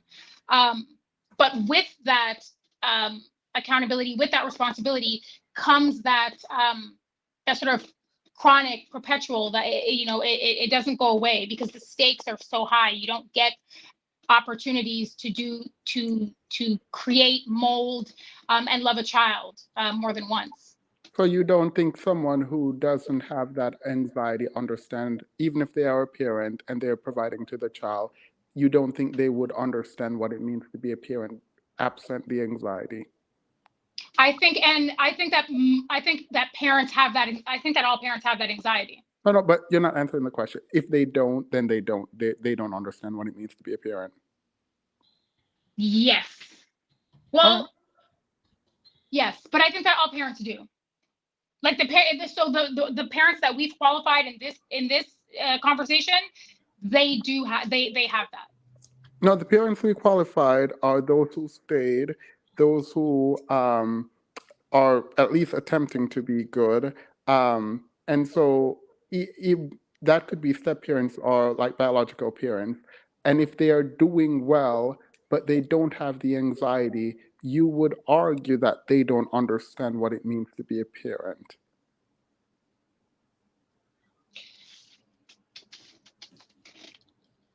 I said earlier that anxiety might not be the best word. I mean, I think the problem is though, and I'm not pushing, and I can leave after this because I'm taking up too much time, but I think the word parent needs to be defined in a way that then carries through whatever debate it is. So if you're saying biology would be a great thing to use and say your body changed, but the man body doesn't, and then the step parent don't. So the issue with biology is it doesn't work. If you're saying people who choose to be parents and they have the child at the forefront of their mind, that is good, but not every parent have it there. But if you say, I don't care, all I'm saying is that if you don't have the child at the forefront of your mind and you don't have, I'm using anxiety, even though you said it's not the best word, but if you don't have that anxiety, then it means that you are not understanding what it means to be a parent. That is your paradigm. And yeah, that is what I actually do believe that. If you're not worried about the outcome of your child, if you're not not worried, I need to think of a word that encapsulates what I'm describing.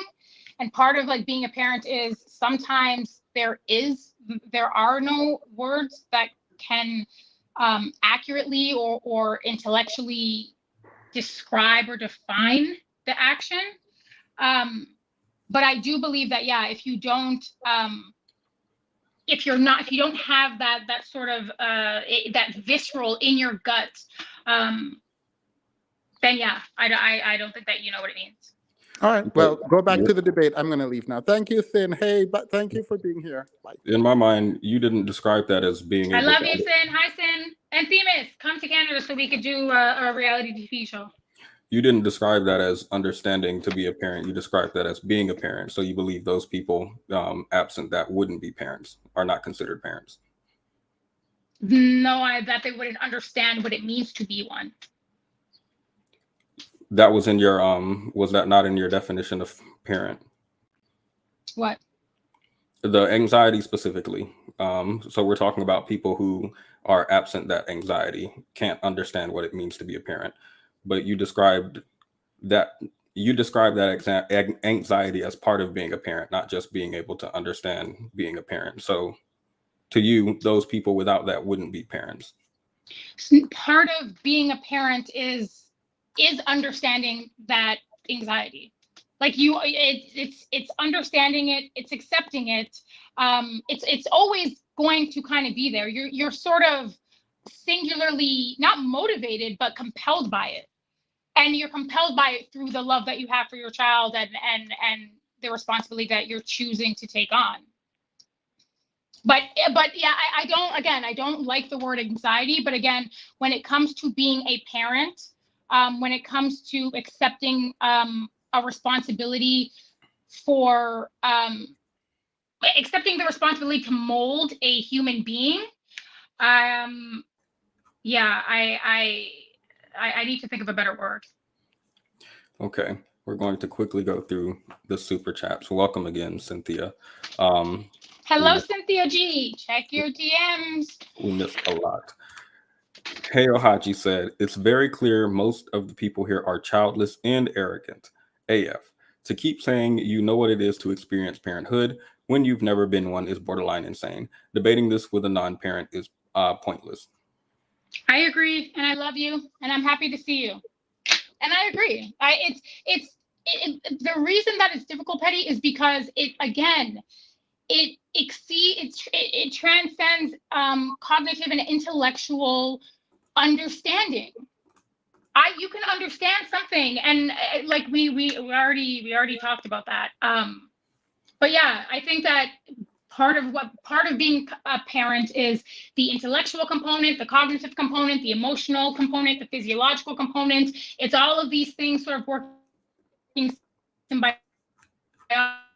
with a goal in mind to develop and to mold and to create a good, happy, stable human being, so that they go out into the world and be happy. Because you want your children to be happy.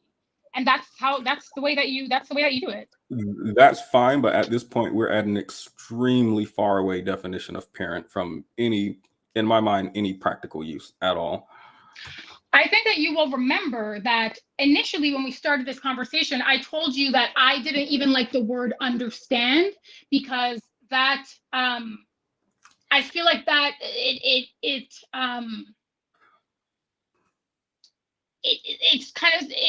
superimposes a position that I'm not really taking, because understanding is separate from the point that I'm making, or the qualifications that I've posited.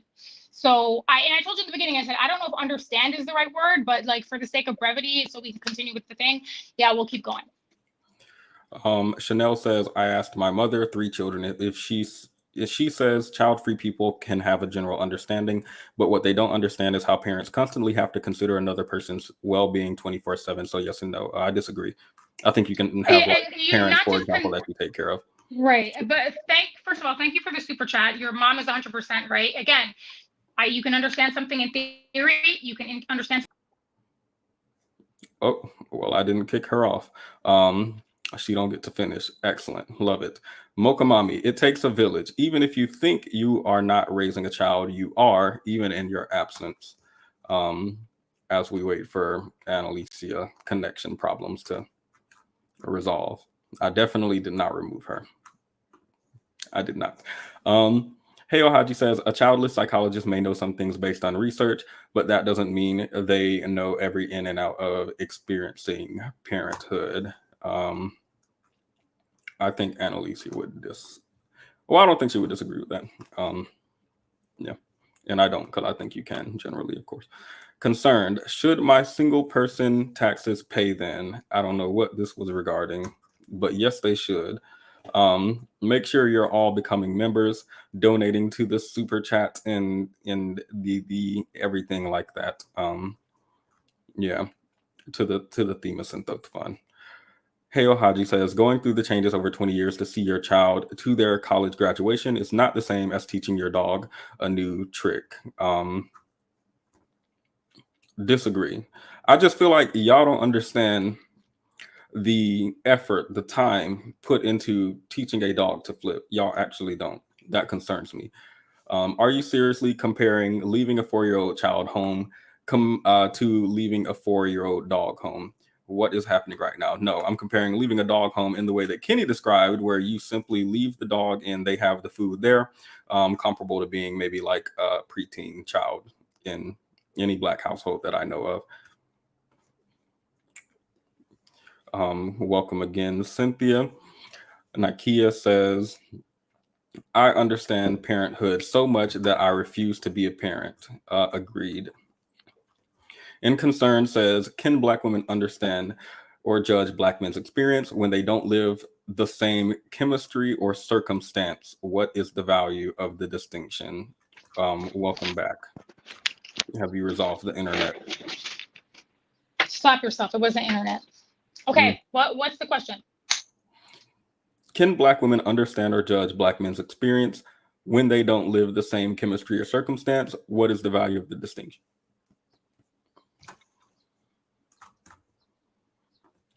That's definitely a you question. I'm not a Black woman.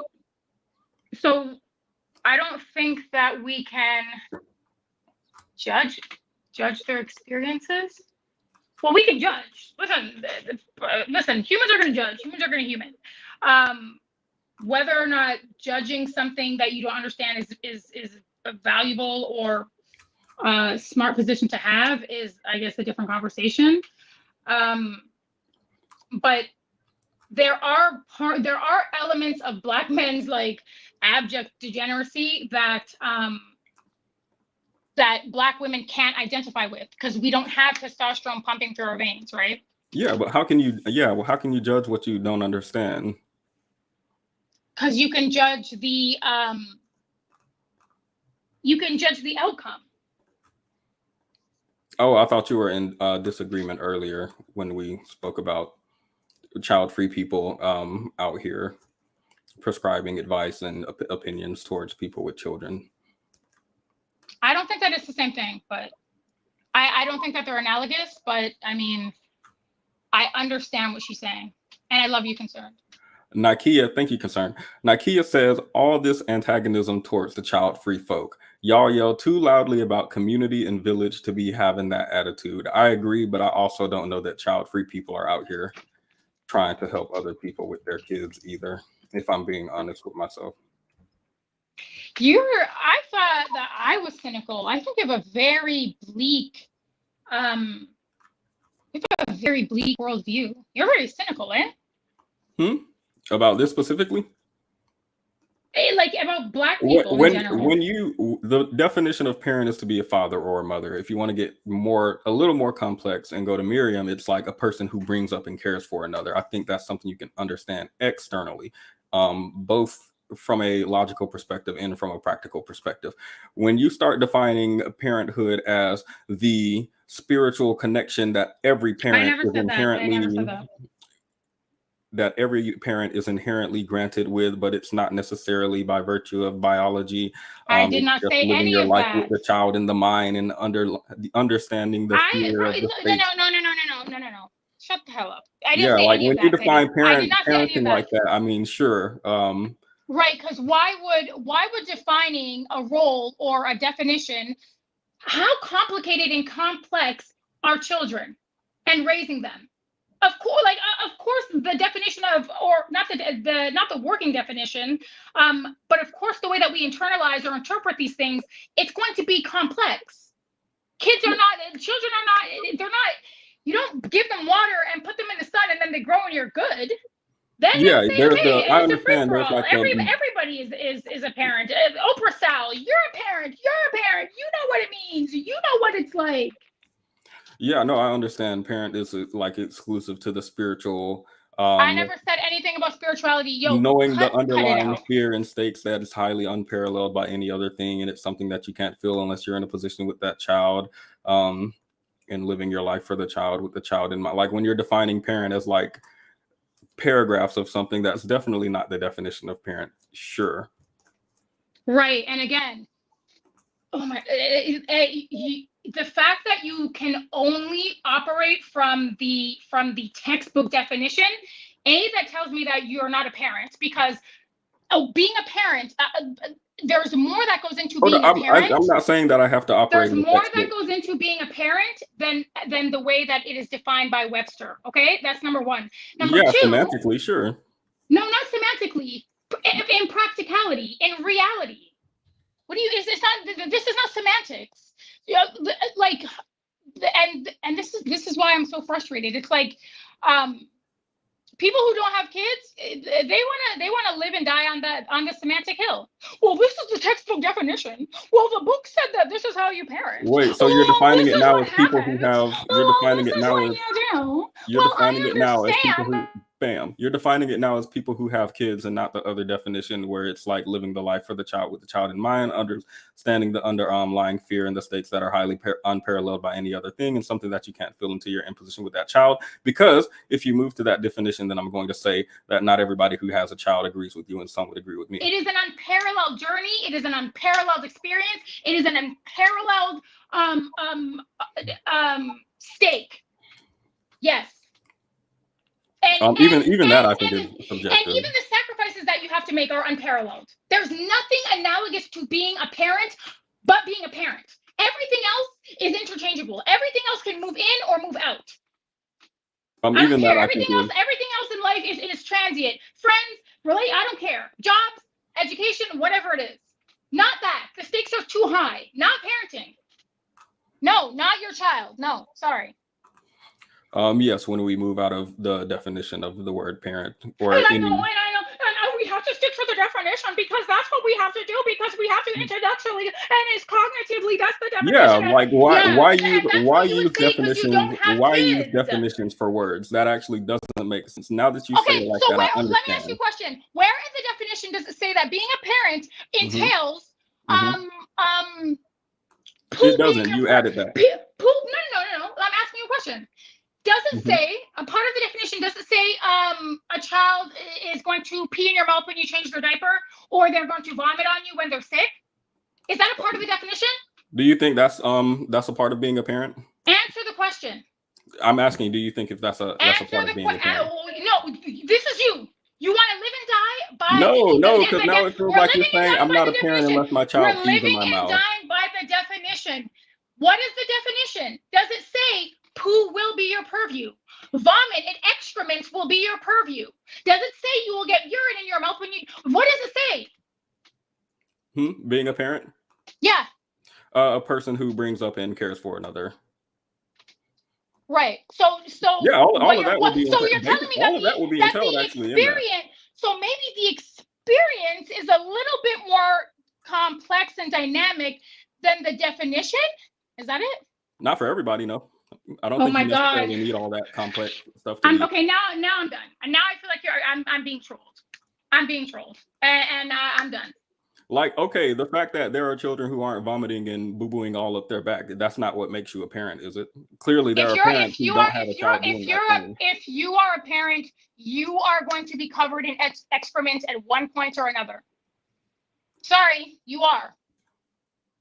Even if you have nannies, that one time that you change, the one time that you change that kid's diaper, you opened your mouth, urine.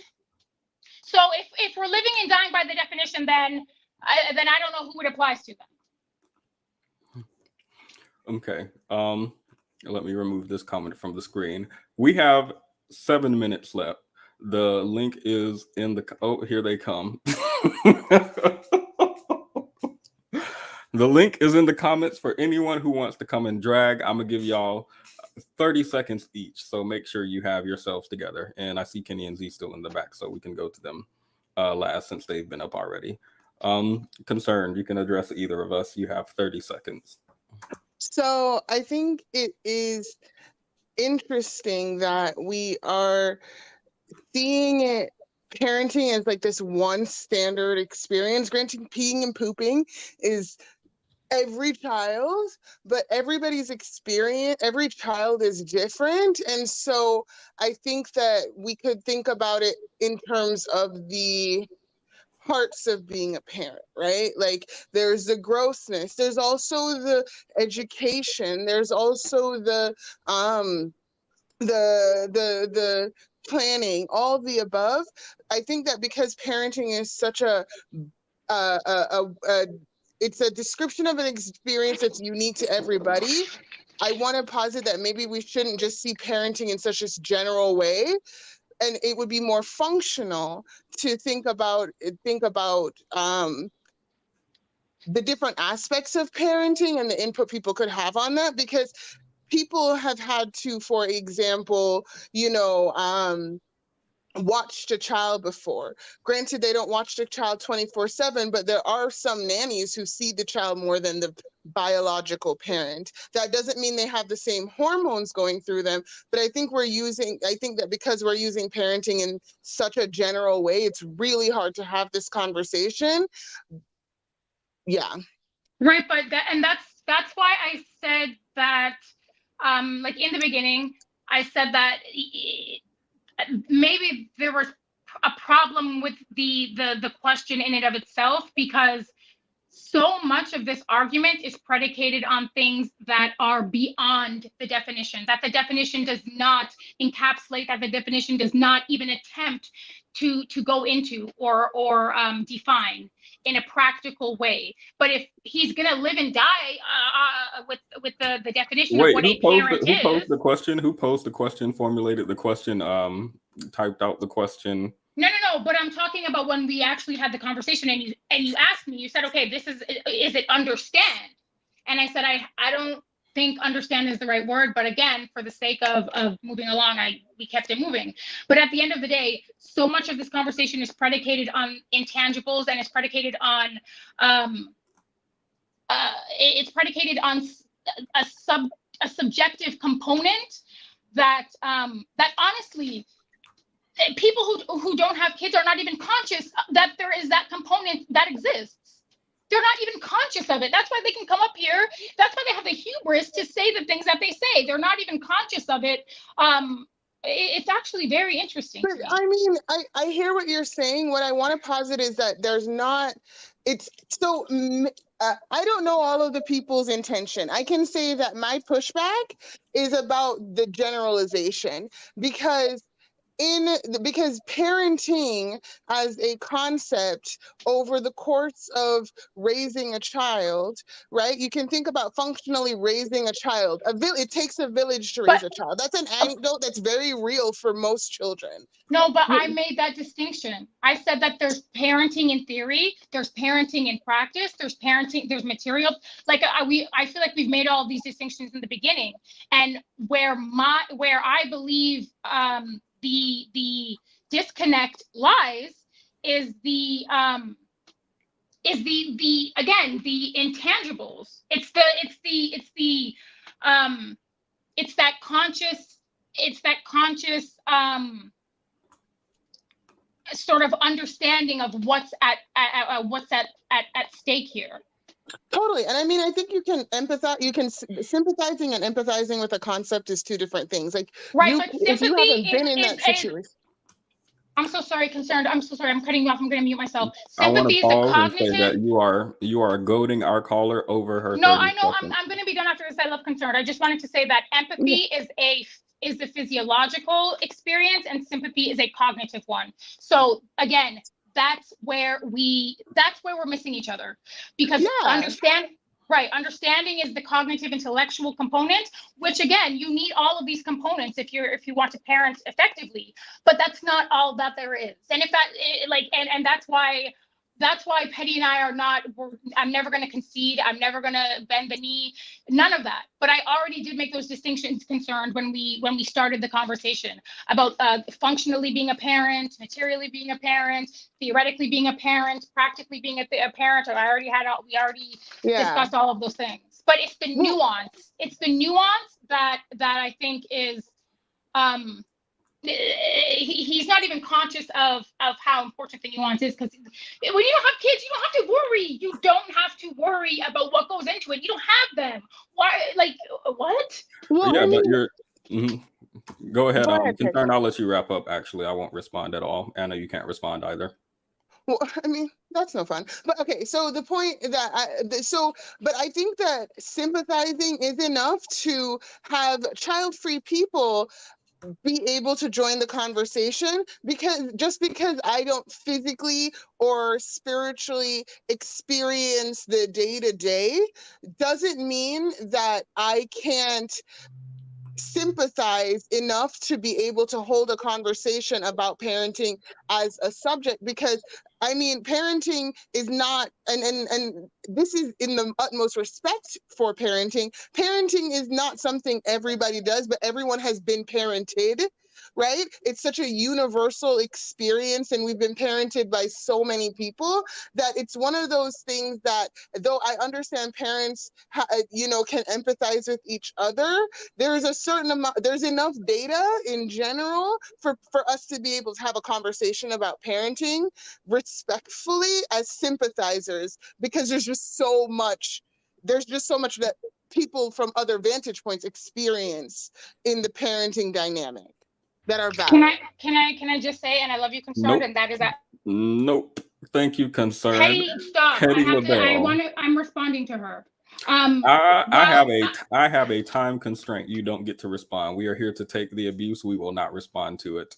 Can you hear me? But what I was going to say to the last thing that Concern said, studies have also showed the difference in attachment and the difference in interpersonal relationships when a person employs sympathy rather than empathy, because one actually is a sort of neurological connecting tool, and the other is simply a cognitive and intellectual function.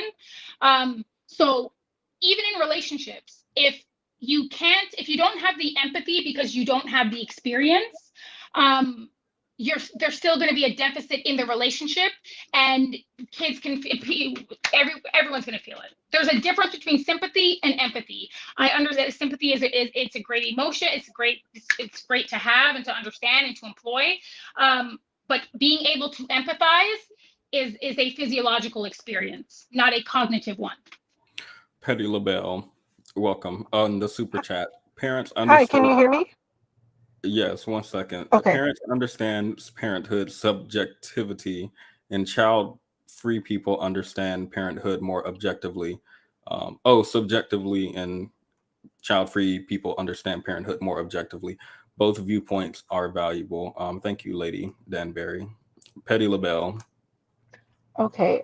I just want all of the 30 seconds, by the way. I want all of the child-free aunties to take a strike, and we'll see how not having children, prevents us from having a say in anything. I'm sorry, but parents require help from everyone. How are you going to say that you parent your children on your own? If I had $1 for every time I've been directly or indirectly affected by someone else's reproductive choices that required my own money and my own personal time, I'd be rich. I'm sorry, parents don't parent on their own, especially when there's aunties and grandmothers and others, godmothers and other people. I'm sorry. I have been financially responsible or in charge of taking care of nieces and nephews. And those were my reproductive choices. I'm sorry. Child-free people get to have a say. I'm sorry. You're not parenting on your own. Thank you, Petty LaBelle. That is the end of. We are not responding. We are not responding to anything. We are taking critiques. We are up here learning, and that's what we're doing today. I'm not. Petty LaBelle, thank you, but I did not say that. I understand that it takes a village. I understand that. We were talking about unsolicited advice. Rampaging chipmunk. Hi, can you hear me? Yes, welcome. Yep. All right, so. You have 30 seconds, by the way. All right. I just wonder about I don't want to say validity of the question, but like, okay, if we answer it, then well, then what? It's like, do child-free people even really need to have a perfect experiential understanding of what it means to be a parent, to either make a decision on the matter for themselves or to provide some sort of advice or insights to people who do have kids? I would really like to respond to that, but I'm not going to. No, respond, because I need to. No, we can do a short after show. I'll put you in the background. Petty, I'm trying to understand. Why wouldn't you respond? I'm just up here taking critique, listening to what the people have to say, and But letting them hold their he space. posted an Um, interesting question. I already asked that question earlier in the way earlier in the conversation. Actually, it was not answered. Thank you, Rampaging Chipmunk. Alicia, welcome. You have 30 seconds. Hey, can you hear me? Mm-hmm. Okay, cool. I just wanted to say that I think the question itself was kind of broad. Like it was like, okay, we're asking this. What are the specifics? Because yes, we can talk about bad parents, but to me, bad parents are not parents, right? Like they are, you know, I don't know. If we're talking about like absentee fathers, for example, they're not there, so they're not the parent. So, but also another thing I wanted to say, I'm trying to hurry up and say what I need to say. Yes. Okay. So when we're talking about a village raising a child, like, yes, I agree with that. And I think that everything Annalicia was saying, I was agreeing with, and I don't understand what was really lost on people. I don't think it was an issue where I wasn't coming from an issue of like, oh, other people helping doesn't matter. It's just that the experiences are vastly different and they just are. Like, as a person who doesn't have children, I have cared for a lot of children. And the experience that I have is that I get to hand these kids back. I get to not, you know, assume the responsibility for everything they do. Parents don't get that privilege or, you know, whatever, that pass. I don't know if it's a privilege, but I think it's okay to say that both of these things matter. Both parties are important. And yes, the experience, because I have not had children, I have not adopted, you know what I'm saying, like legally taking care of children is just different. I think that's okay to say. I don't understand. I guess I just don't understand the confusion. But anyway, that's all I want to say. Thank you. I love you. Thank you. I will be here all night trying to understand the confusion because listen, that's how I You feel. don't That's get what to I think. respond, by the way. I have no idea why you're responding. We just received a critique. And we it took it. is a privilege. It is a privilege. It's like white people having the privilege to not have to worry about oppression and racism and everything like that. When you don't have kids, you can worry. There are things that you don't fundamentally don't have to worry about. You don't have to think about. You don't have to plan. You don't have anxiety around. Yeah, it's different. Nobody, welcome. You have 30 seconds. Hi, I think that child-free people do have the right to give unsolicited advice. I don't think you have to be a parent to tell someone not to give Coca-Cola to their child every meal of the day, to put them in a seatbelt. You can give advice without being a parent, and there are many people who don't have children who do still have all the anxiety and things like that that go with parenting, like the older sibling who raised all of the children. They had all of the anxiety and all of the pressure, etc., and they didn't get to return their siblings. There are a lot of people who don't have children that full-fledged raise them and have all of the concerns and this, that, and the third. And I believe they're valid as well. I would say that Thank you, nobody. Petty stop. Danielle, welcome. There's a difference between saying oh, we have the right to give unsolicited advice, but does that parent, how much weight does the advice hold? A lot. And how much validity is there to it?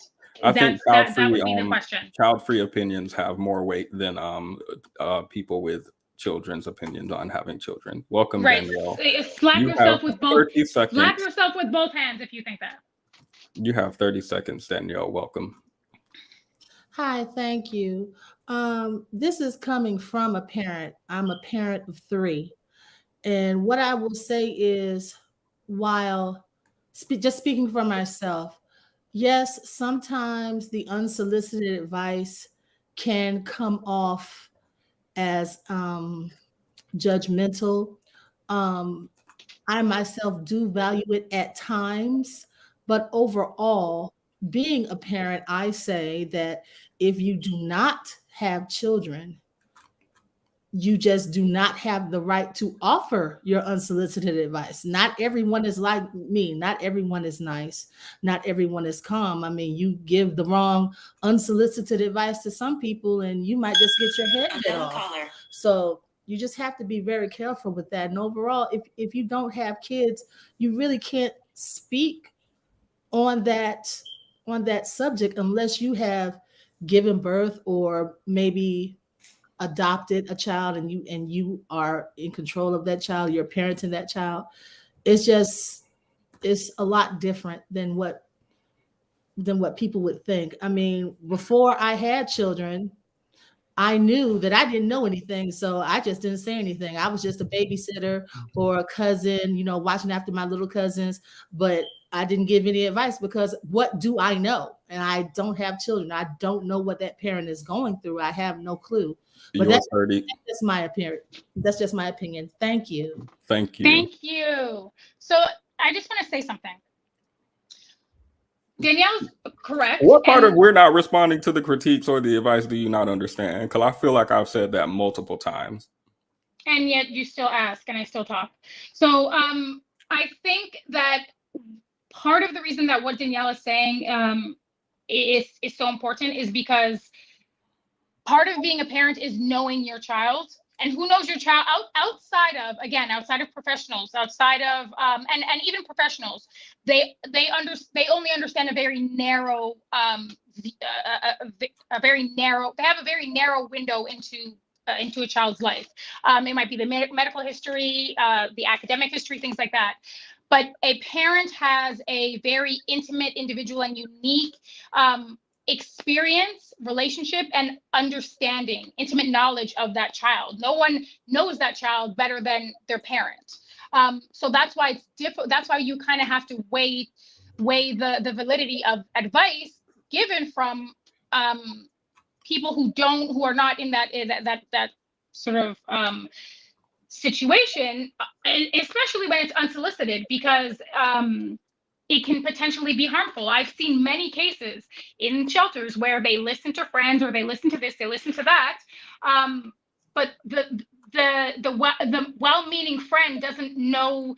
They don't know the intricacies and the nuances of that child's behavior. They don't know what makes that child tick. They don't understand. Like there's so much, man. There's so much, but obviously, I know, Petty, you're tired. I'm sorry. Mia says, y'all, we gonna act like most of us in the Black community weren't helping raise kids 24/7 when we were kids ourselves. Many older kids responsible for younger kids, babysitting, changing diapers, homework, meals. Sorry, Mia, you don't know what it is to be a parent just because you did everything they described parents doing, because you don't have the child yourself. Right, but what you're describing is not the only thing. Yoink.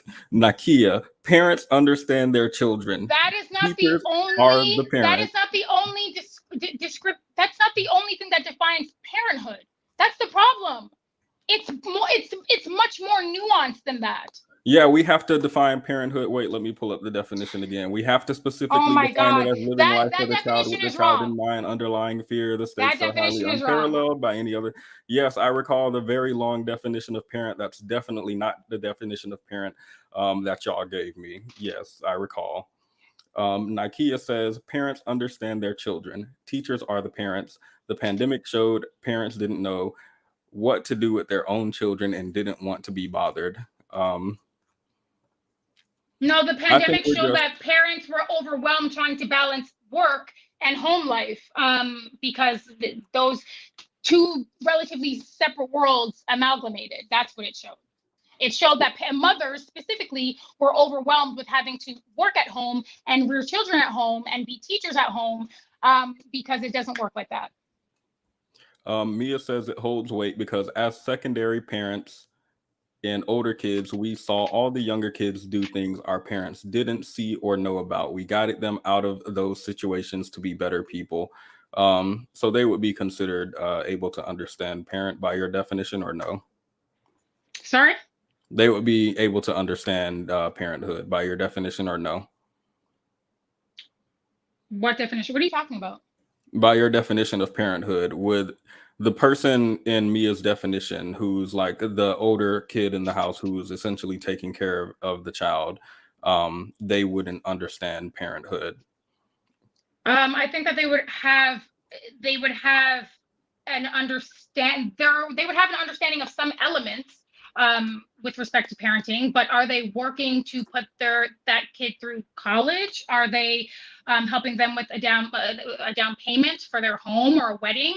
Are they again, it's not binary, it's not rigid, it's not just this one specific definition that we have to be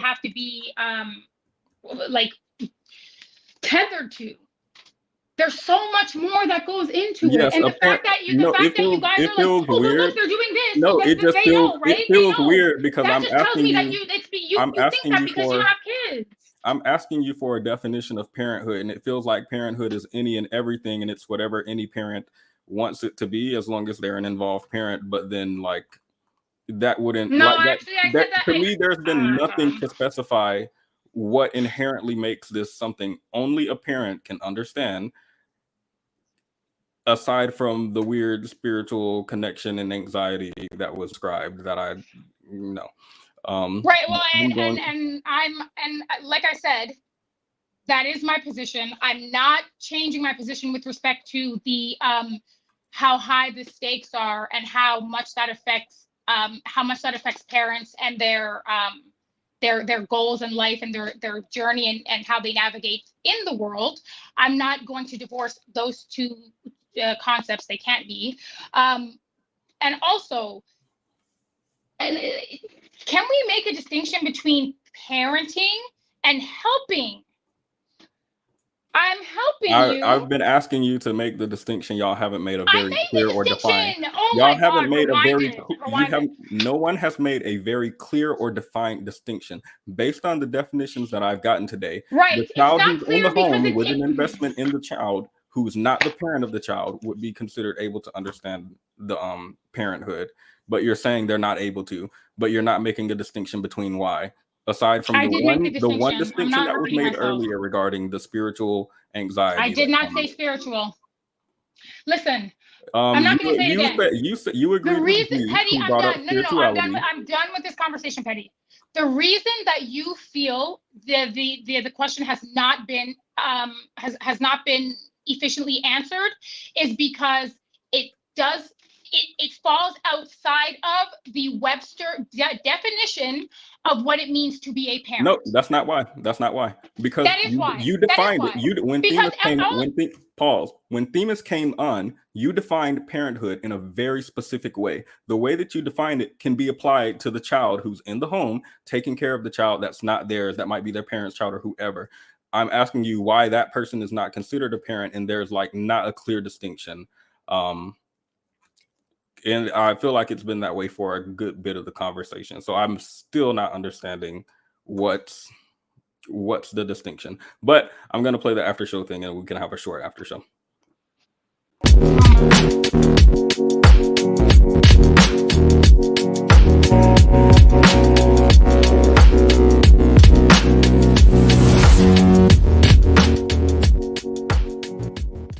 To summarize, today parents didn't say anything of importance. Child-free people deserve to speak over parents generally when it comes to children's issues, and we should believe child-free people before we believe parents, because parents are delusional and biased. Nancy at Night says parents can be biased and have blind spots about their own children, and so paradoxically unable to see their children clearly in some ways, therefore also what's best for their own children in those cases. Agreed. But we had Kenny, I'm going to give you 10 seconds because you've already been on before. 9, 8, 7. Don't do that. I want to hear what he has to say. Stop. 4. Wait, what? Why would you do me? Thank you, Kenny. I really appreciate your addition. That was great. I loved it. Z, you have 10 seconds. 9. Okay. Stop. No, Petty, please. Petty, stop it. What the hell is wrong with you? Put the needle down. Thank you, Z. I really appreciate your contribution. Rampaging, I see you in the back. I'll also give you 10 seconds as well. Anna, I like your bird of paradise plant. Thank you. It's an orange. Oh, no, white. It's white. Sorry. It's a white bird of paradise. Nice. Thank you. All right. Thank you. Annalisa, I'm giving you 10 seconds as well. Slap yourself with both hands. All right. Thank you, everybody, for... No, I'm just playing. Come back. They should have never gave me the mute button. They should have never gave me the deplatform button. They should have never gave me. Y'all can complain to Themis about it because y'all are getting. Oh no, I was gonna bring it back on, but they left. Kenny Z, I'm actually going to give y'all y'all have until we're at the 2 hour and 20-minute mark, so around a minute for both of you shared to get your last drag. Z can go first if Z wants to go. Okay. I want to say very quickly that I intellectualize the spiritual aspect, but first of all, before I even get into that, I would agree with this argument if the child-free people were not saying, "Oh, well, I have to help, so I understand parenting." Like, I want to give advice because I have to help. Like, you actually don't want to help, and you actually don't care about the child. You just want to be entitled to giving advice because you feel like your contribution is enough. Like, it's not authentic. Right. It's not like, that's not where it's coming from, and that's why I'm not agreeing with the child-free people, because it's not altruistic. Like, y'all just want to be entitled to something, and I just can't stand Kenny, beside that. Kenny, you better get it in. Y'all got 13 seconds left. Petty, I will find what happened? all 4 of you, and I will listen. It's enough. Well, y'all 2 minutes combined is up. Kenny didn't say anything, so I am removing y'all now. What? Kenny, I was here. Oh God. Kenny, you can get a final thought out. Just a final thought. No, you have 2 minutes to say anything that you would like to say, Kenny. We You do not have to. appreciate you. You do not listen to her. You do not have 2 minutes. This is what happens. This is the little man complex. This is what happens when you give a short man a mic. They will abuse the This power. is a part of your time, by the way, Kenny. But you know I'm right, Kenny. I actually completely agree, Alicia. But the only no, I love you to death, Petty, but you have been stressing Annalicia out this entire time. Why are y'all putting and my purposely stressing her out? No. I genuinely believe y'all did not define it in a way. Y'all did not. Okay. Actually, this is the question I wanted to ask. What is your definition of parenthood, Prince Petty? My definition of parenthood is a person who brings up and cares for another. Exactly. So anything that falls outside of that doesn't make sense to you. And I have been saying that to you from the beginning. You can tell me, well, you haven't defined it because I didn't use Webster's definition. I'm working with your definition, by the way. I'm working with your. Says there is. I'm working with your definition. I'm not working with that definition. You asked me what my definition My definition is that no. I asked you what your definition was, Petty. Yes, that's my definition. Your definition of parenthood. Right. So whatever falls outside of that. For the purposes of this conversation, I have been working. That's a tenuous. That you haven't defined it. That's tenuous. You haven't defined it. For That's the purpose ambiguous. of this conversation, Okay, I have been Webster. working with your definition. Your definition did not make a distinction that I could find between a person who's not a parent and a person who is. I did make the Aside distinction. from a spiritual. Well, I made the distinction, but it didn't. It did not fall under the definitional purview of what it means to be a parent according to Webster. And because it did not fall into that, you now you want to cop a plea and, oh, well, now it's spiritual, now it's this and that. You haven't clearly defined it. Now, again, you have intellectualized this conversation to the point. We're at the point of no return. We can't go anywhere with I'm the conversation. asking you based on your parenting is not definition. just intellectual. Again, I asked No, you based Petty, on, I asked you what your definition was. No. You I'm responding specifically. to what Annalicia just said regarding me being stuck in a Webster. But she was responding to my question. I actually genuinely asked you what your definition of parenthood was. See, and this is What's why your I gave definition? I should have never gave y'all more than 10 seconds. You see what you give an inch. What? You give an inch, and you come up with Kenny. I believe Kenny is an agent of chaos. Kenny is an agent of chaos. He came up. I'm not an agent. That's not true. Look at that smile. He's a dictator. Kenny, I'm an agent of chaos. You are a dictator. I mean, yeah, if we're not going by the literal definition of dictator. And wait, I'm a dictator or Petty is a dictator? No, Petty. Oh, and that okay. mute. Okay, Petty yeah, I and the agree. mute button. Why are Petty and the people on power Kenny's and the side? control. Oh my God. Thank you, Kenny. Kenny didn't say anything. Let him finish saying. He asked you a question. Kenny said he agreed with you. Y'all went 3 minutes and a half, by the way. How do you define what it is to be a parent? That's Me? what he asked you. Yes. Yeah, You. I answered that question. You got mad because I used the definition of parent to define parent. I didn't get mad because you used it. I got mad because my definition did not word for word fall under the Webster definition. That's You not said that mine that is didn't not make what I sense said. or I mine said was not defined. I said Mine was based on defined. what. It just falls outside of the definition based on So Webster. anyway, what I said to you was based on your definition. I brought up a super chat from earlier in which there's a child in the house, something that happens pretty frequently in the Black community. They're helping. And I told you, are they putting the kid through college? Yeah, and are they? you need to make a distinction between. Okay, you said are they bringing the kid to what? I made the distinction. I'm not going to keep doing this. I'm not. Why am I? I'm asking you what am I because doing? you were making it now. I'm asking you to continue making the distinction. No. Slap Okay. yourself. So there is no distinction. Your definition doesn't work. Even when we go off of your framework, it doesn't make sense. Nothing makes sense when you can't look outside of Webster's definition of what a parent is, because you think that's all. You think Webster knows. You think That feels so weird Webster's the because I've parent. been going by your definition.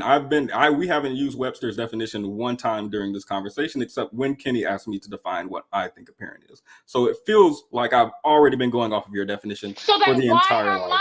So then why are mine poorly defined when I have told you? I talked about the constant existential anxiety and worry. And the spiritual That's not spiritual. That is the not paternal spiritual. urge to be anxious about if my child is at That's the not what it school is. That is not what it is. And again, you're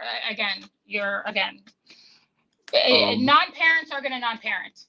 Mia, I don't know That's if you read this already. Mia says, I don't think simply paying for education and providing financial support makes a parent. Plenty of people pay child support and don't see their kids.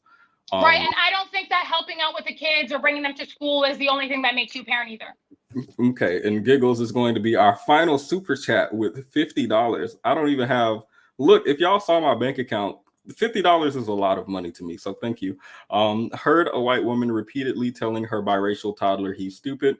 I told her to stop. He's going to remember the rest of his life. I told him, you're not stupid. Don't believe that. She told me to mind my business. Guess I should have stayed quiet since I'm child free. Yes, us child free people need to stay out of it. Parents know better. We don't have the authority. We shouldn't give you guys go to unsolicited advice. extremes to make your point, because That wasn't an without extreme. There was a caller who came up and without said that extreme- verbatim.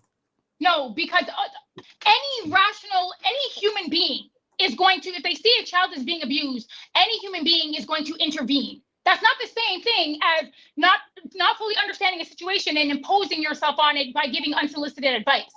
Now I feel weird because even the way y'all were describing child-free people, like in my mind, child-free people don't want anything to do with a kid. They don't want to see kids. They hate when they see a kid on the plane, in the store, throwing a tantrum. They don't want to help you with your kids. They don't want to babysit. I've never seen child-free people talking about, let me tell you how to take care of your kids. But if y'all are saying this out there, then who am I to argue? I'm just a guy who dates women who the cockroaches have to wear slippers when they're in their house because it's so dirty on the floor. So You're just a guy with a mute button. That's it. A guy with a mute button. I'm gonna use it too. I'm gonna use the remove button. Oh my, I love it. Chef's kiss. With that being said, make sure everyone leave a like on the video, subscribe if you're not already, and come back and see us. I think Themis and Kay are going to be Wednesday at something Central, 6 p.m. Central, 7 p.m. Eastern. We had one more super chat sneak in. Chanel says some of these parents will ask the child-free auntie to open their pocketbook before they ask the child's father. Oof. Like you see how you guys really have to like bend, like the cognitive malleability, like the cognitive gymnastics that you guys are playing, that has nothing to do with what I am saying. We're talking about, if anything, we're talking about what level of understanding that does a person who does not have children have versus a person who has children. What level of consciousness, of understanding, of existential worry and anxiety, the understanding of what's at stake. Like maybe there are levels to this. This is ridiculous that you guys are like have to bend it and like contort it and change it. Nobody said that. What the hell is wrong with you? Well, I'm a parent, and I say that people who aren't parents can understand it. They can understand my experience and what it means to be a parent practically and logically. Right. Well, when you guys listen, Petty, if you have a kid, when you have a kid, listen, Y'all can't verify that I do or don't. you do not. Not I'm taking my like back. Thema said it's going to be 8 p.m. Eastern Wednesday. Let me find the comment so I can put it on the screen. Yep, that's when the next show is going to be. So make sure to go and catch that. And Lisa, I'm going to ask you a final question. Why is it relevant if they don't understand? Should we take should we treat child-free opinions with less merit? Why should it matter, you said? Why should it matter, and should we treat child-free opinions on child issues, I guess, or their opinions on parenting, should we treat them with less merit? So I think that, again, I think that there are levels to this. I think that there are, I think in general, it's not a good idea to give anybody advice if they're not coming to you and asking for the advice.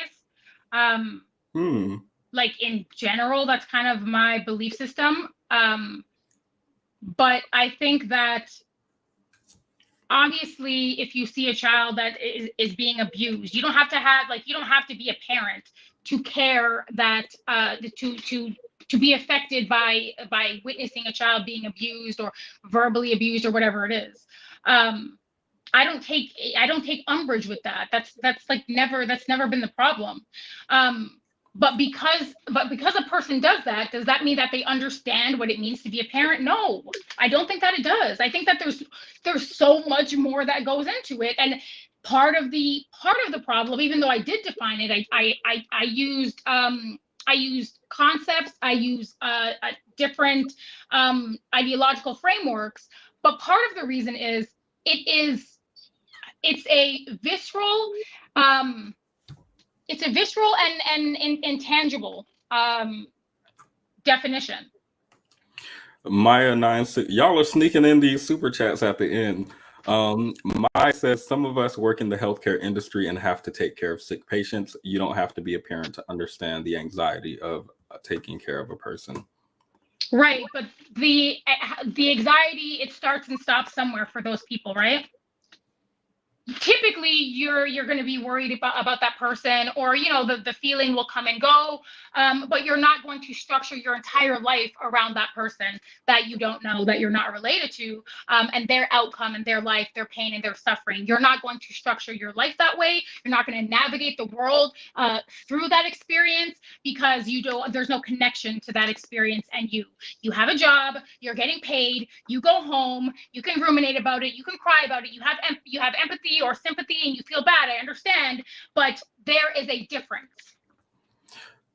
Okay, I feel like the goalpost is moving, because the difference you defined, I would bring back to that little child, and then you didn't want to define what the difference would be between the child taking care of their sibling as opposed to, because in that case there would be that type of investment you described. So is parenting just wait. bringing the kids to school? I can see. We don't have to. I can see. Getting kids dressed and bringing them to school then, and helping out, right? That's what parenting is. That's what it means to be a parent. Is that all you think, that children in households with kind of maybe neglectful or busy parents? That was the example that was given. They're helping out at home. They're making the breakfast. They're bringing them to school. Is that all that parenting is? No, you described the connection, right? You don't think that would be there? Is that all that there is? To parenting? Independent, yes, to parenting, even independent of a connection. I mean, you're describing, like, what else are you going to describe it as? So that is parenting. It can be. There can be more. There can be less. Yes. Okay. Yeah. Okay. Like not every parent drives their kid to school. Are they not parents? Not every kid. Like, I don't understand. Nakia says, Anna, the village is literally structuring itself around the needs of someone's reproductive choice. Yes, y'all better tell Anna something tonight, because she's not going to listen to me. She needs to hear it from a parent. I'm not sure why people keep talking about it takes a village, it takes a village, it takes a village. That has nothing to do with what I'm saying. Yo, oh my God. Okay, as long as child-free opinions are respected and of equal merit to parent opinions, we are all on one accord. Thank you everyone again for watching. Make sure to leave a like. Oh, these comments coming in at the end are funny. But yeah, everybody have a good night. I'm gonna go do hood rat things with my friends. We love you guys. Thank you guys for commenting. Thank you guys for the super chats. Thank you for engaging. And also, I apologize if I was unbearable, as I usually am. I think we're gonna have to agree to disagree. You guys can, hopefully you guys leave any comments or insights in the comment section, because I'm still interested to hear what everybody has to say, other than petty, I'm gonna mute you and boot you, Prince Petty. Y'all are gonna remain respectful on this panel as long as I have the power to remove y'all, or y'all are gonna be removed or muted. Nancy at Night, thank you for the super chat.